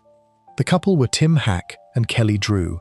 They had attended a wedding-related gathering at the Concord House in Jefferson County, Wisconsin, then disappeared. Their bodies were found weeks later. Both deaths were ruled homicides, but the investigation did not produce a conviction at the time. Edwards and his family had been living at a campground near the Concord house during that period. He had even been interviewed during the original investigation. That fact did not make him the killer in 1980. People living close to a disappearance can be interviewed for many reasons. Without evidence strong enough to charge him, the case remained unsolved. For April, the location mattered decades later because she remembered the family's movements. Her childhood had given her a map of where her father had been at different times, even if she did not know what those locations meant when she was young. As an adult, she could place those memories beside public information about cold cases. That process is important because memory alone is not forensic evidence. A daughter can remember that her family lived near a crime, but the connection can still be coincidence. April's value to investigators came from giving them a specific name and location worth checking, not from proving the case herself. In 2009, she contacted law enforcement about the Hack and Drew murders. Detectives could then return to a file that was nearly 3 decades old and compare her information with what investigators had documented in 1980. Edwards's presence near the Concord house was already part of the old record, which meant April was not creating a completely new history around him. The case also had something many old murders do not: preserved biological evidence. Wisconsin's crime laboratory had material collected from Kelly Drew's clothing. Testing produced a male DNA profile. Tim Hack was excluded as the source. That result created a way to test April's suspicion without relying on family stories. Investigators obtained a DNA sample from Edwards and compared it with the profile from the old evidence. The Wisconsin criminal complaint reported that Edwards could be a contributor with a random match statistic of about 1 in 4 million. The DNA result changed the status of April's call. Until then, she had given police a reason to look. After the comparison, investigators had forensic evidence placing Edwards inside the murder inquiry in a way the original 1980 investigation had never achieved. Police arrested him in July 2009. By then, Edwards was an elderly man whose public life included a long criminal history and later claims of reform. The arrest reopened attention on the distance between the man he had presented in later years and the older crimes detectives were now examining. Investigators also spoke with April's mother, Kay. She remembered the family's departure from Wisconsin and described it as unusually quick, including the fact that the school year had already begun. That memory reinforced the timeline April had been trying to reconstruct after the DNA evidence gave police a forensic connection. Kay's memory of the sudden move was not a clue that had solved the case in 1980, and it did not become evidence simply because it sounded suspicious decades later. It gained new importance only after April raised the case and DNA connected Edwards to biological material that investigators had preserved from the original inquiry. Edwards eventually pleaded guilty to killing Hack and Drew. That plea converted the Wisconsin case from suspicion and forensic evidence into an admission of legal responsibility. It also encouraged investigators elsewhere to examine older murders that might fit places and periods connected to his movements. 2 of those cases were in Ohio. Billy Lavaco and Judith Straub had been murdered in 1977. Edwards pleaded guilty to those killings as well. The established record now reached beyond Wisconsin and showed that the double murder there had not been an isolated crime. A 5th murder involved Danny Boy Edwards, also known as Danny Glockner. Edwards admitted responsibility for that 1996 killing. The case led to a death sentence, placing him under the most serious punishment available, while other investigators and private researchers continued looking at his past. The proven total therefore reached 5 murders. That number is important because Edwards became attached to theories involving many other famous unsolved cases. Some private researchers tried to connect him to crimes far beyond the 5 he admitted or was convicted of committing. Those theories remain outside Edwards's established murder record unless reliable evidence connects him to another specific crime. A person with a long criminal history who moved frequently can appear geographically close to many crimes across decades. That alone does not establish responsibility. The Hack and Drew case is stronger precisely because the investigation moved beyond location and memory into preserved biological evidence and a guilty plea. The same principle applies to April's role. Her story is powerful without turning her into someone who solved every crime her father ever committed. She noticed one pattern, contacted police, and gave investigators information that allowed them to test an old case. The state still had to reopen evidence, obtain DNA, and build the prosecution. That division keeps the family story grounded. April had lived as Edwards's daughter. She knew where the family had moved, what places were part of her childhood, and which memories felt unusual to her later. Detectives knew evidence handling, laboratory testing, witness interviews, and the legal standards needed for an arrest. When those two forms of knowledge met, a cold case moved forward. Neither was enough by itself. Police had interviewed Edwards in 1980 and still did not have a case. April had suspicions decades later, but could not turn them into proof on her own. The preserved DNA connected the two. The original Wisconsin investigation also shows why the later breakthrough cannot be reduced to police, overlooking one obvious suspect. Edwards had been in the area and was interviewed, but the case lacked the forensic connection that would appear decades later. In 1980, DNA profiling was not available as a routine homicide tool.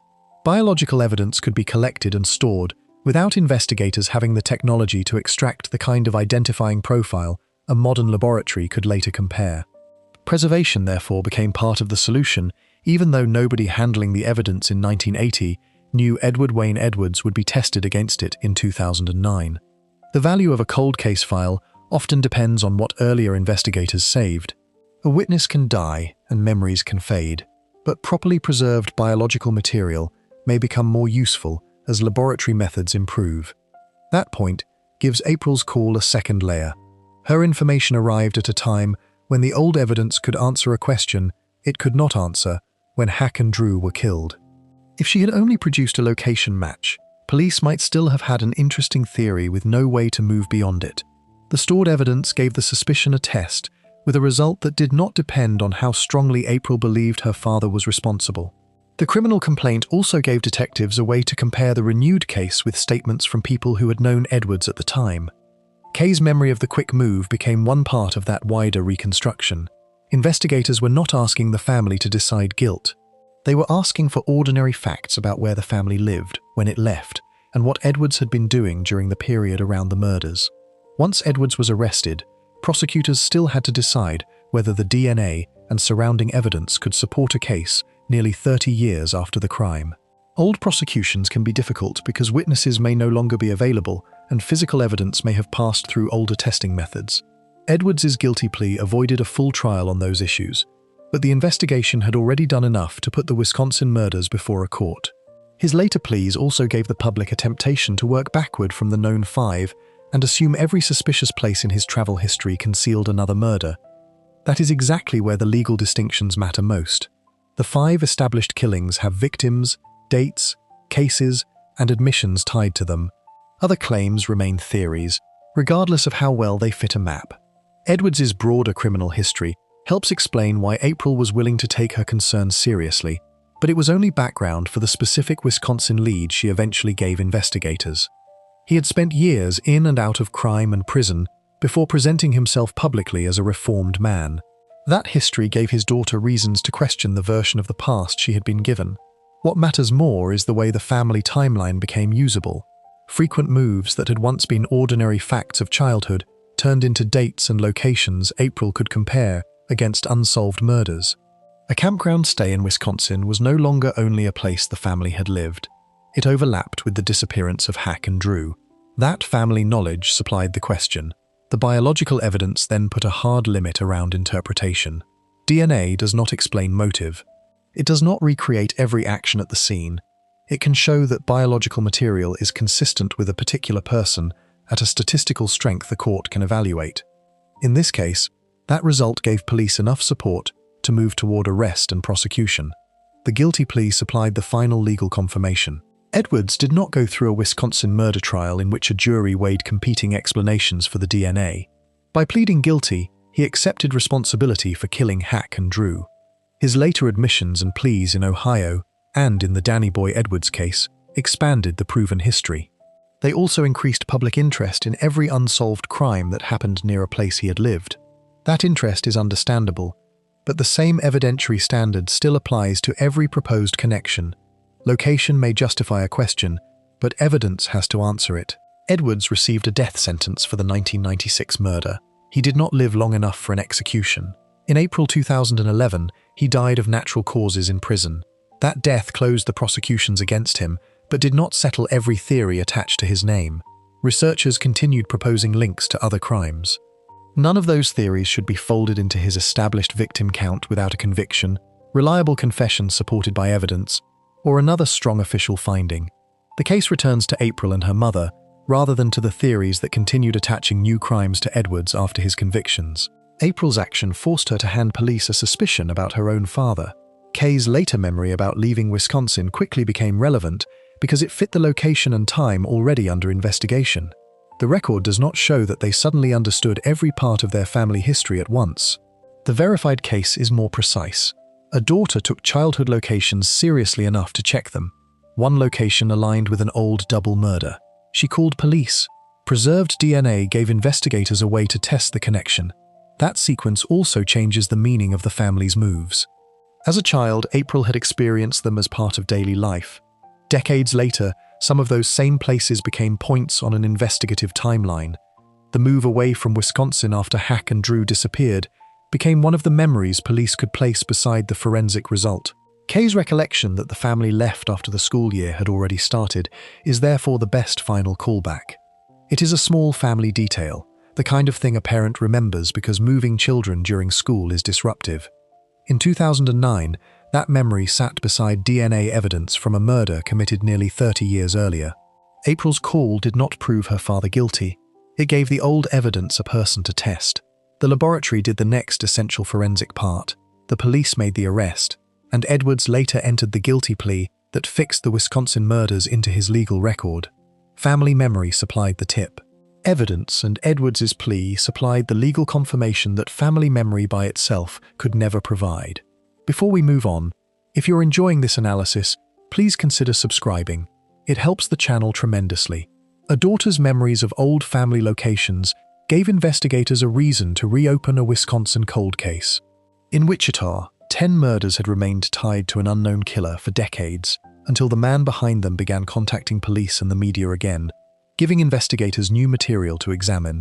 Case 8. Dennis Rader. Wichita had spent decades with 10 murders linked to the man who called himself BTK, but the killer's identity remained unknown. The last known murder had occurred in 1991. Then, in 2004, the sender began contacting media and police again. Each new communication gave investigators fresh material, and one computer disk eventually carried information that an earlier letter never could. Dennis Rader had lived much of his adult life in the Wichita area. He married, raised 2 children, worked ordinary jobs, and was active at Christ Lutheran Church. Those parts of his life mattered later because investigators would eventually recover a first name and a church connection before they had the proof needed to say that Dennis Rader was BTK. His known murders began in 1974 and continued through 1991. The victims were members of different households and were killed across separate crimes. Rader also communicated with newspapers and authorities using the BTK name and providing material meant to establish that the same person was responsible. Those communications created evidence, but they also allowed him to control how much he revealed. A typed or handwritten message can contain details about a crime without identifying the sender. If it is mailed without a useful fingerprint or other trace, investigators may learn more about the killer's behavior while remaining unable to attach the message to a person. After 1991, the known murder series stopped. Years passed without an arrest.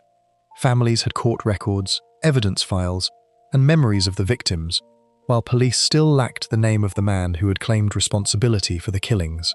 In 2004, communication resumed. The return was important because technology had changed during the years of silence. Police laboratories, computer forensics, and DNA testing could do things investigators in the 1970s had not been able to do. Every object the sender chose to provide now carried risks that had been smaller or non-existent when the earliest letters were mailed. Rader sent a series of communications to media and law enforcement. Some referred to old crimes. Others appeared designed to renew the connection between BTK and the public record. Investigators treated the material as evidence and examined delivery methods, contents, and anything that might identify the person behind it. At one point, the sender raised the subject of whether a computer disk could be traced. The exchange that followed encouraged him to provide one. Rader apparently believed the medium would allow him to send information without exposing his identity. A floppy disk eventually arrived at a Wichita television station. From the outside, it was another item in a long series of communications. digital examiners could do something different with it. A file can be deleted from a disk, while information about the file remains recoverable. Forensic examination recovered deleted data containing the name Dennis and a connection to a Wichita church. The disk did not produce a complete confession or home address. It gave investigators two ordinary identifiers they could place into the real world. Police checked the church connection. Christ Lutheran Church had a man named Dennis Rader in a leadership role. That combination made him a person investigators could examine, but a name recovered from computer metadata was not enough by itself to convict anyone of 10 murders. Detectives began checking Rader's background against what was already known about BTK. His age fit the crime period. His location fit. His movements and personal history could be compared with the murder dates. Investigators now had a named man to test instead of an unknown sender. DNA offered the next test. Biological evidence from the murder investigations had produced a profile associated with the killer. Police needed a sample that could help determine whether Rader belonged to the same family line without alerting him before an arrest could be planned. Investigators obtained legal access to an archived medical specimen belonging to Rader's daughter, Kerry Rawson. She was not suspected of any crime and did not know at the time that her stored medical material had become part of the investigation. Familial comparison supported the conclusion that the crime scene DNA came from a close male relative. That result strengthened what the floppy disk had started. The digital trail had pointed toward Dennis Rader. The biological comparison showed that the unknown killer was genetically consistent with being closely related to Rader's daughter. Police could now combine two different forms of evidence pointing at the same man. The resumed communication also gave investigators a chance to preserve and examine each new item as evidence. The sender could control what he mailed, but he could not control every trace left on the material once it entered a modern forensic process. Detectives and media organizations also had to preserve each new communication carefully, document where it appeared, and avoid contaminating anything that might later be tested. Rader could decide what he sent and when he sent it, but once the material arrived, investigators could examine traces he may not have intended to leave behind. Computer evidence was especially different from a paper letter. A person can remove visible text from a file and still leave information in the file system about who created or edited it. In Rader's case, the recovered data mattered because it pointed toward a real institution in Wichita rather than only describing the crimes. The church connection created a practical filter. Police did not need to search every Dennis in Kansas. They could identify men named Dennis connected to the institution on the disk, then compare age, location, and history with what they knew about BTK. Rawson's medical specimen performed a different job. It did not identify the church or recover a deleted name. It tested biological relationship. Two unrelated investigative methods now converged on the same household. After the arrest, investigators also gained access to property and records that could be compared with material the killer had sent over the years. Rader's later admissions made a trial unnecessary, but police still had to preserve evidence and build a case capable of reaching court if he chose to contest the charges. Rader was arrested on February 25, 2005. For his family, the arrest arrived without the long investigative build-up police had experienced. Kerry Rawson later described learning that her father had been taken into custody and that authorities believed he was the man behind crimes she had known only as part of Wichita's history. The arrest did not end the need for legal proof. Investigators searched, interviewed, and compared evidence gathered over decades. Rader eventually admitted responsibility and pleaded guilty to 10 counts of first-degree murder. During the plea, he described the crimes in court. The legal result removed any remaining question about whether the man identified through the floppy disk and DNA was responsible for the 10 known BTK murders. He was later sentenced to 10 consecutive life terms. His guilty plea also kept the criminal record specific. 10 known murders were admitted and resolved.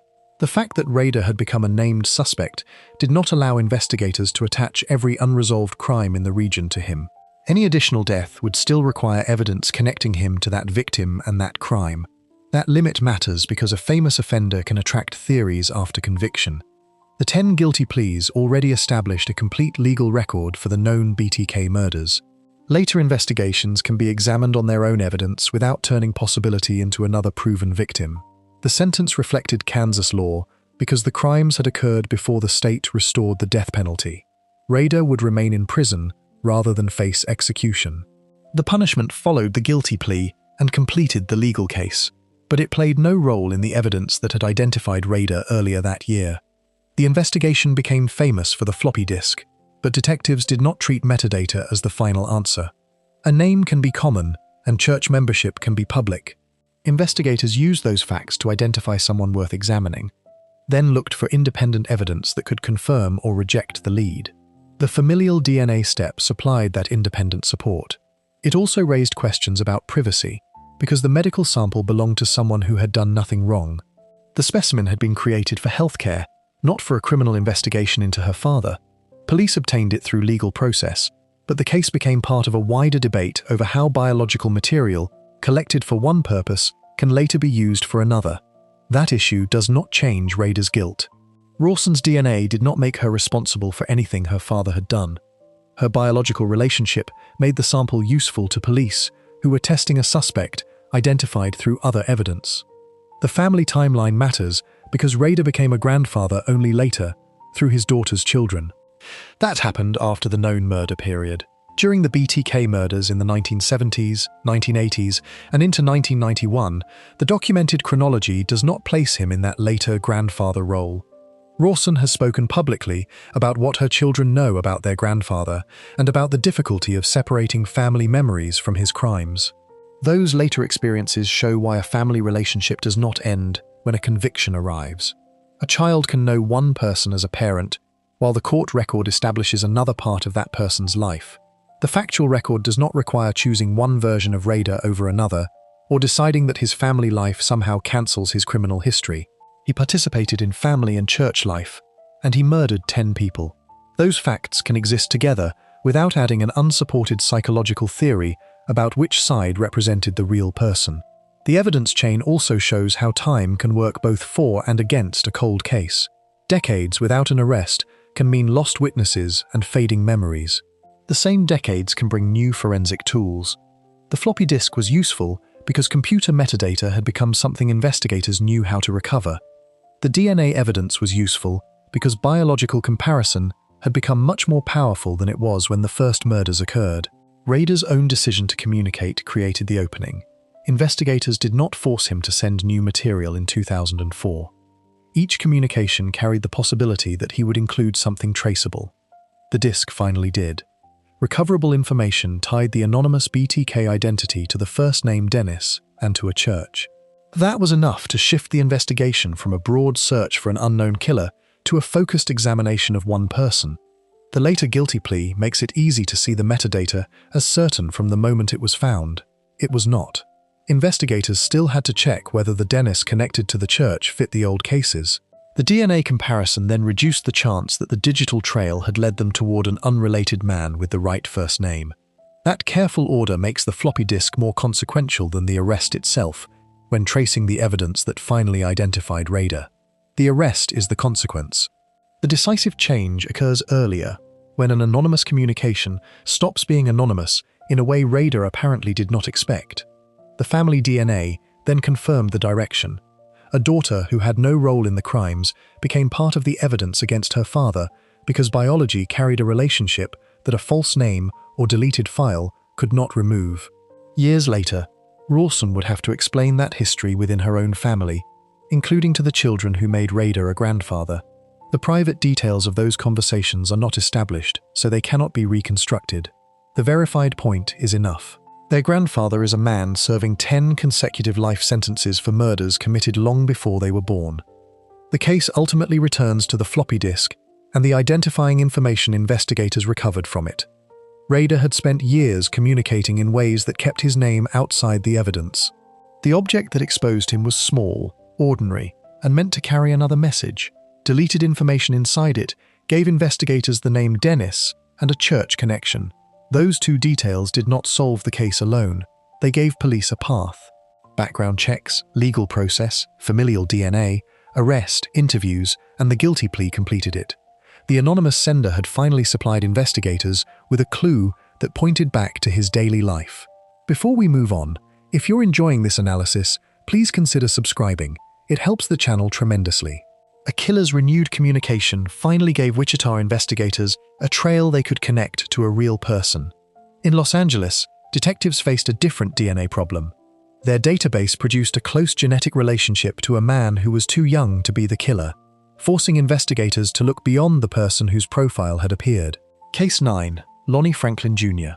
Los Angeles detectives had biological evidence from a series of murders in South Los Angeles, but ordinary DNA database searches did not identify the killer.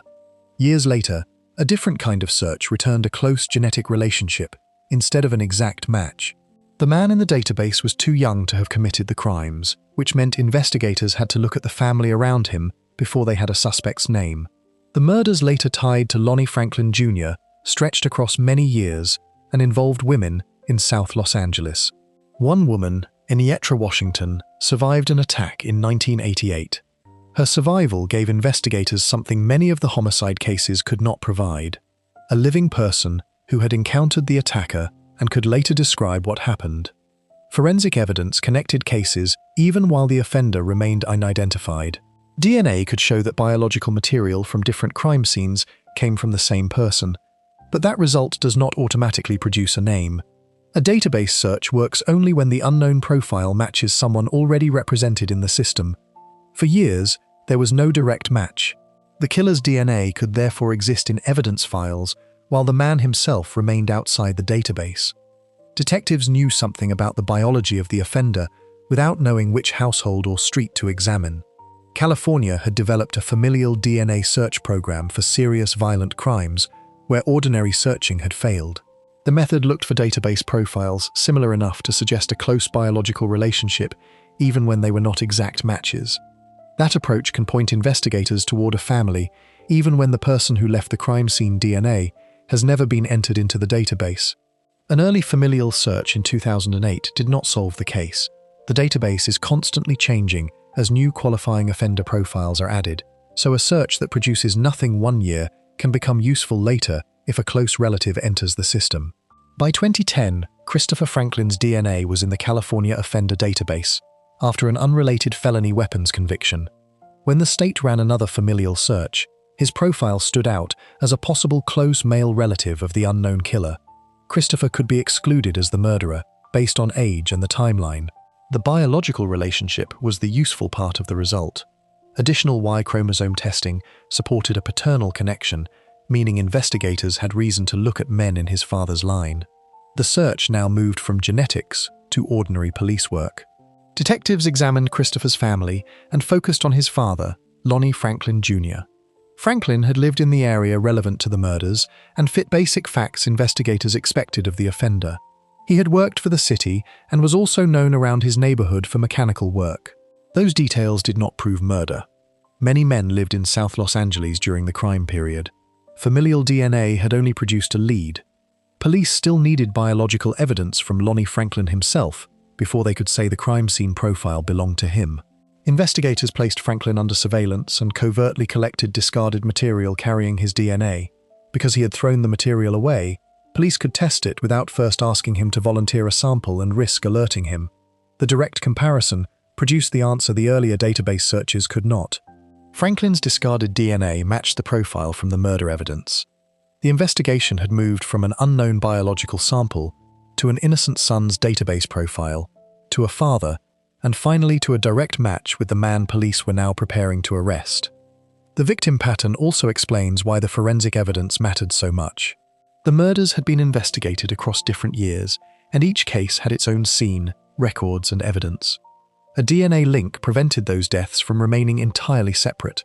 Even when detectives did not know the offender's name, they could establish that the same biological profile appeared across more than one investigation. That repeated profile gave detectives a factual basis for comparing cases that had begun years apart. Washington's survival gave the series another anchor. Unlike a laboratory profile, she could describe an attacker and the circumstances around the assault from her own memory. Her account had existed long before Franklin became a suspect. That made it useful later because detectives could compare a newly identified man with evidence that had been recorded years earlier, rather than shaping the old case around the new suspect. The familial search program was designed with safeguards because close relative searching creates a larger pool of possible people than an exact match. Investigators did not receive a message saying Christopher's father was the killer.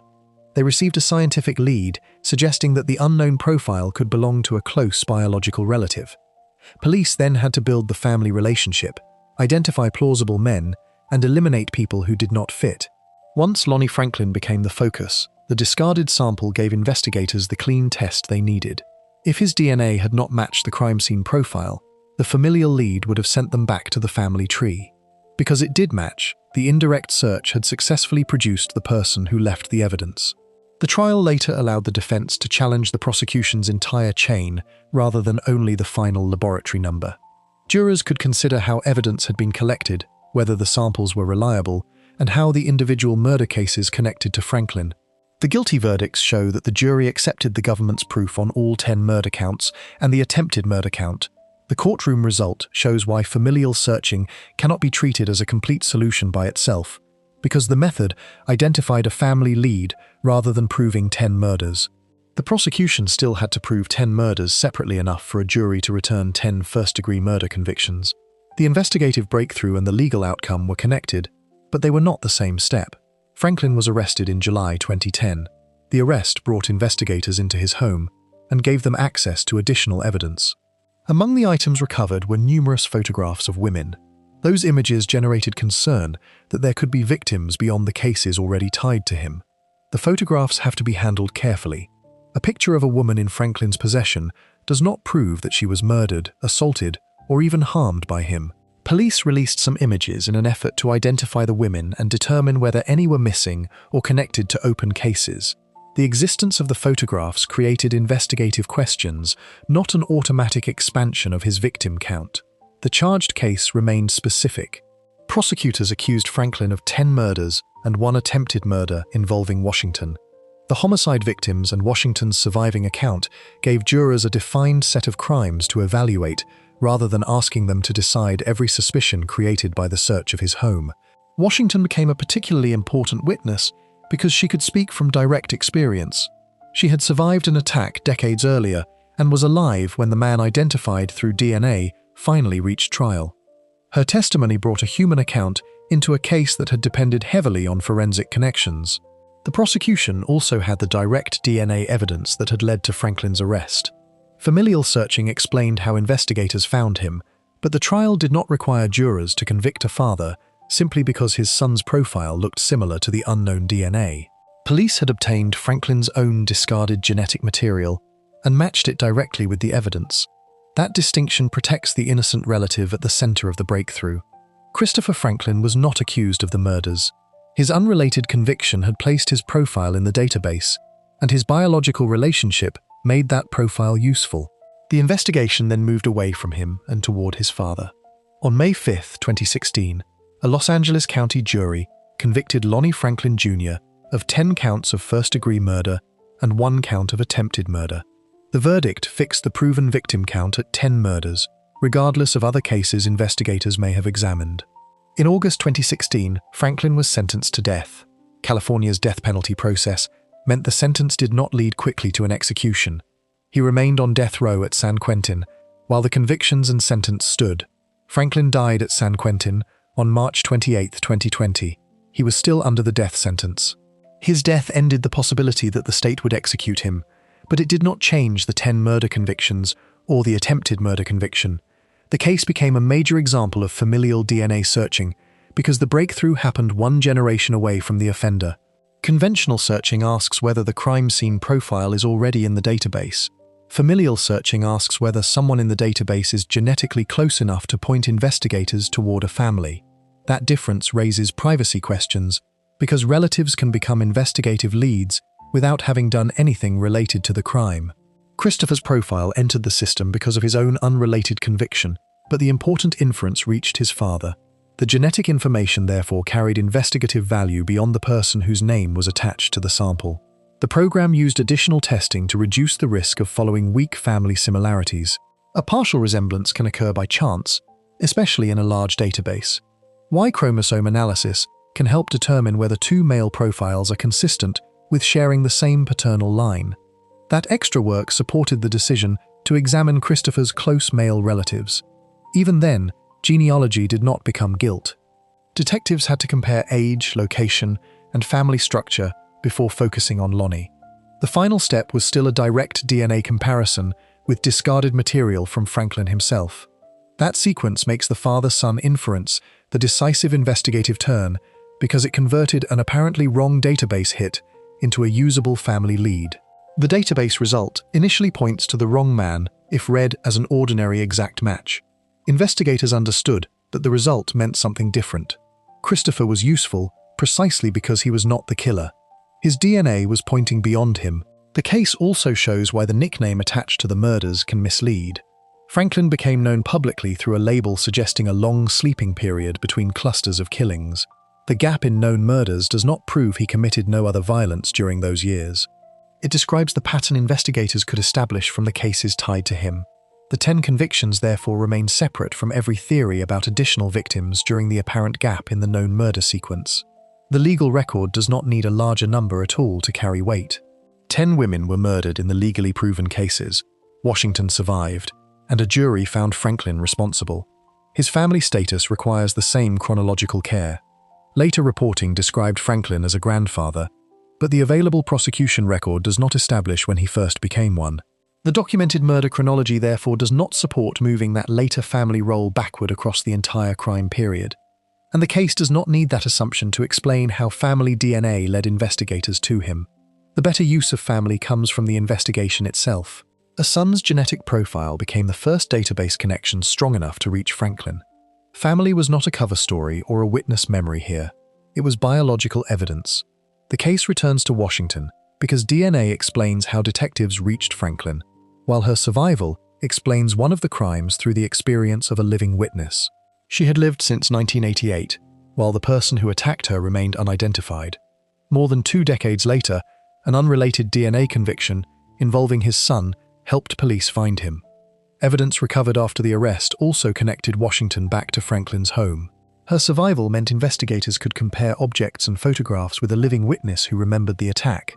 That gave the case something different from the murders, where the victims could no longer identify the person responsible. By the time Washington testified, the genetics that exposed Franklin had already been translated into an arrest and a direct match. Her presence in court returned the case from laboratory language to one person who had survived long enough to see the investigation reach a defendant. The familial search did not replace her story, the victims, or the trial. It solved a specific problem police had faced for years. They had the killer's DNA, but not his name. Christopher Franklin's profile gave them a family.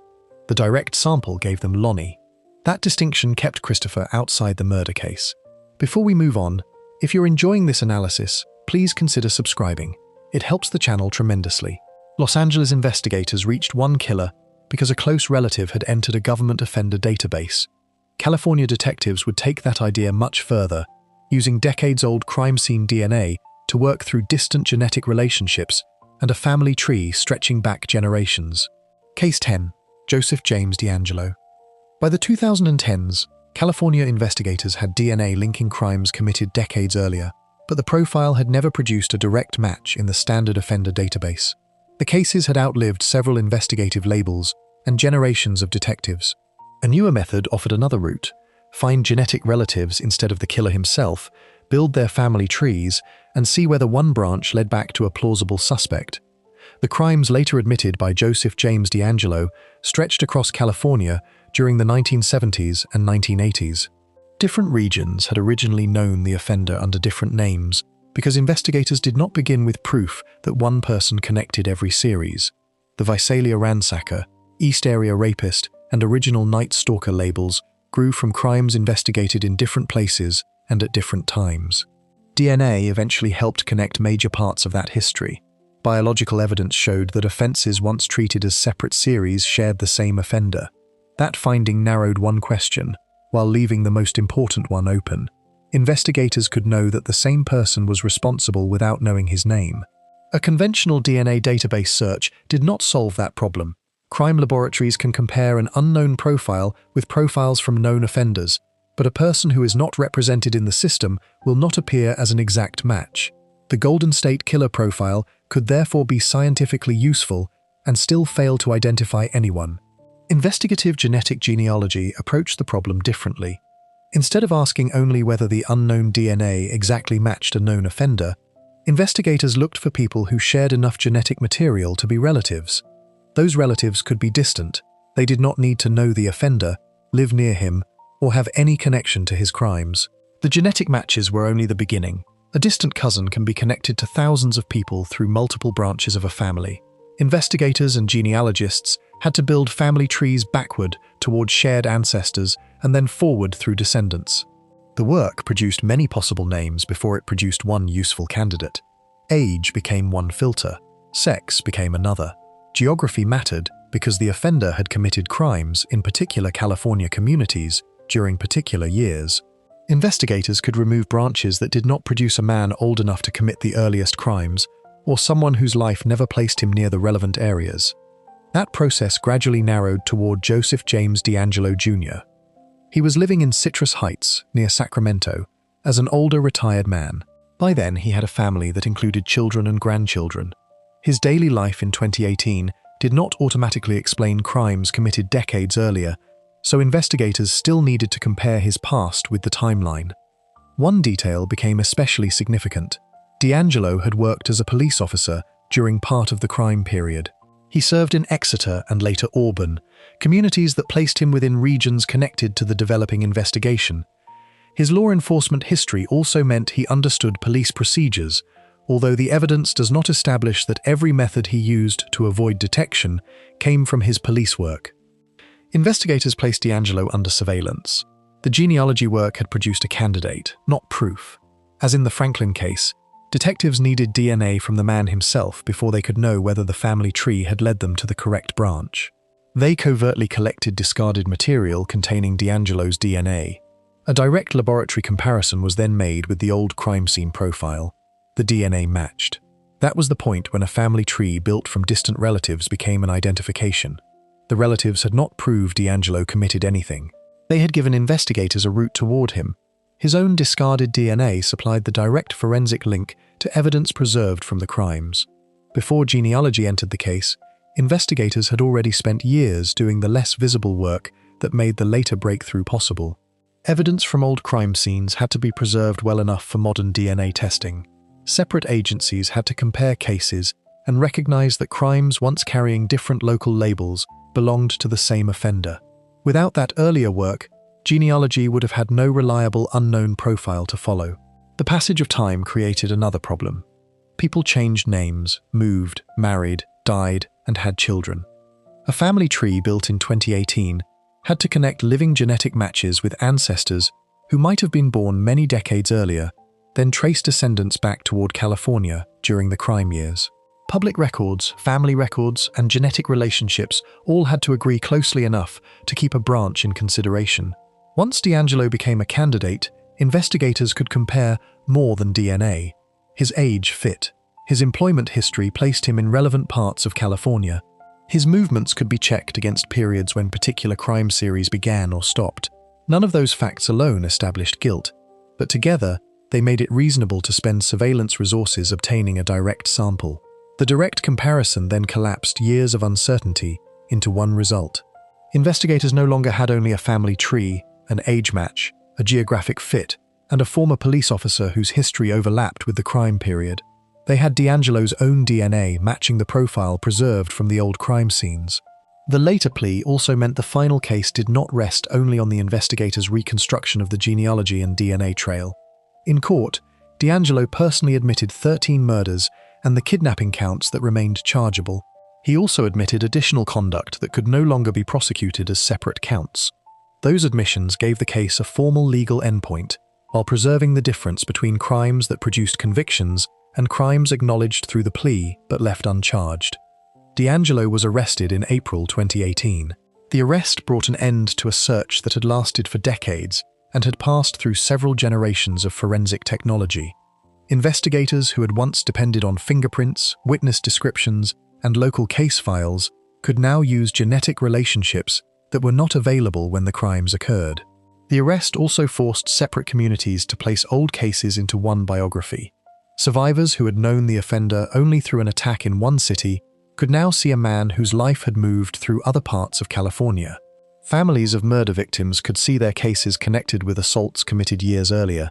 prosecutors eventually built a case around crimes that could still be charged. California law created limits because statutes of limitation had. Murder remained chargeable, and kidnapping-related counts gave prosecutors another route for serious offenses that fit the surviving legal framework. On June 29, 2020, D'Angelo pleaded guilty to 13 counts of first-degree murder and 13 counts of kidnapping to commit robbery. The plea agreement also required him to admit responsibility for many additional crimes that could no longer be prosecuted as separate charges. Orange County prosecutors reported that he admitted 161 additional uncharged crimes involving 61 additional victims. Those were admissions to uncharged conduct, not additional convictions entered by the court. His convictions came from the 13 murders and 13 kidnapping counts resolved through the plea, while the additional acts remained part of the admitted but uncharged record. That distinction matters because the case spans a larger number of known offenses than the final conviction list can show. Statutes of limitation exist even when investigators later identify the offender. A crime can be factually admitted and still be legally unavailable for prosecution because too much time has passed under the law that applied to it. The plea hearings gave survivors and families a formal place in the legal record. D'Angelo admitted responsibility in court, removing the need for prosecutors to prove the entire decades-long history through a full trial. Victim impact proceedings then allowed people affected by the crimes to speak about what the attacks and murders had meant across the years. He received multiple consecutive life sentences without the possibility of parole, along with additional life terms. The sentence ensured that the case would not end with a future release date. By then, D'Angelo was in his 70s, and the crimes in the earliest part of the series were more than 40 years old. For survivors, the plea also avoided the uncertainty of asking a jury to decide a case built across dozens of old crime scenes and witnesses whose memories reached back decades. It did not shorten the years they had already waited. It gave the prosecution a resolution in which D'Angelo accepted responsibility for the murder counts and could not require families to relive each case through a full trial. The investigative method became one of the most important parts of the case. Authorities described the D'Angelo investigation as the first criminal case solved through investigative genealogy. After the arrest, law enforcement agencies across the United States began applying similar methods to old murders and unidentified remains. That expansion brought new questions about privacy. People who upload DNA to genealogy services may be thinking about ancestry, relatives, or family history rather than homicide investigations. Depending on the service and its rules, a person's genetic information can help point toward relatives who never submitted their own DNA. The D'Angelo case showed the scale of that reach. Police did not need a son in an offender database, as they had in the Franklin investigation. They could start with more distant genetic matches, find shared ancestors, and build forward through family lines until age and location produced plausible candidates. That method also creates room for error if investigators treat genealogy as proof rather than a lead. A family tree can contain mistaken records, adoptions, unknown parentage, or people with the same name. Genetic relationships can point toward a family without identifying which relative committed the crime. That is why the direct discarded DNA comparison mattered so much.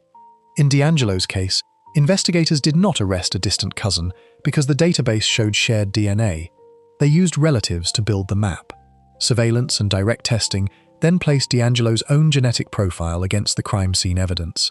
The same distinction protects innocent families. Genetic relatives are not witnesses to crimes simply because they share ancestry with an offender. Most may never have met the person investigators are seeking. Their role is biological rather than criminal. That makes D'Angelo's family connection different from the family access surrounding Simmons at the beginning. Ronald Gene Simmons used an actual family gathering to bring children and grandchildren within reach. D'Angelo was identified decades after his crimes, through family relationships spread across a much larger tree. By the time police reached his Citrus Heights home, D'Angelo had aged into the kind of person neighbors could know as an older retiree. Reporting at the time described him as a grandfather. The exact date he first became one is not established by the available record, and his later grandfather status cannot be moved backward into the 1970s or 1980s without evidence. The strongest point remains the way investigators moved from strangers to relatives to one man. The first genealogy matches could be people several branches away. Researchers had to identify common ancestors, document descendants, and eliminate people who could not fit the crime period. That work solved a problem an exact match search could not. The offender's own DNA was absent from the system. His relatives supplied enough shared genetic information to tell investigators which family lines deserved attention. Then the discarded sample collapsed the distance. A broad family tree containing people who had never heard of the California crimes led to a specific retired man. His own DNA matched evidence preserved from decades before those relatives ever became part of the investigation. The genealogy remained a lead until that direct match. The final legal outcome returned responsibility to D'Angelo himself. He entered guilty pleas. He admitted additional uncharged offenses. Survivors and families spoke in court. The genetic relatives who helped point investigators toward him did not carry his guilt simply because their DNA helped solve the case. Across the case, family relationships operated as evidence without becoming accusations against the relatives themselves. Every line in the genealogy represented ordinary relationships between parents, children, cousins, and grandparents. Most of the people connected through those branches had no connection to the crimes and had never been suspects. One branch eventually reached Joseph James D'Angelo. Investigators then tested him directly and found that his DNA matched the profile that had survived from the old crime scenes. Decades of separate case names, unsolved files, and changing police technology finally converged on one person through relatives who had never been suspects themselves. If you enjoyed this breakdown, make sure to subscribe, and I'll see you in the next video.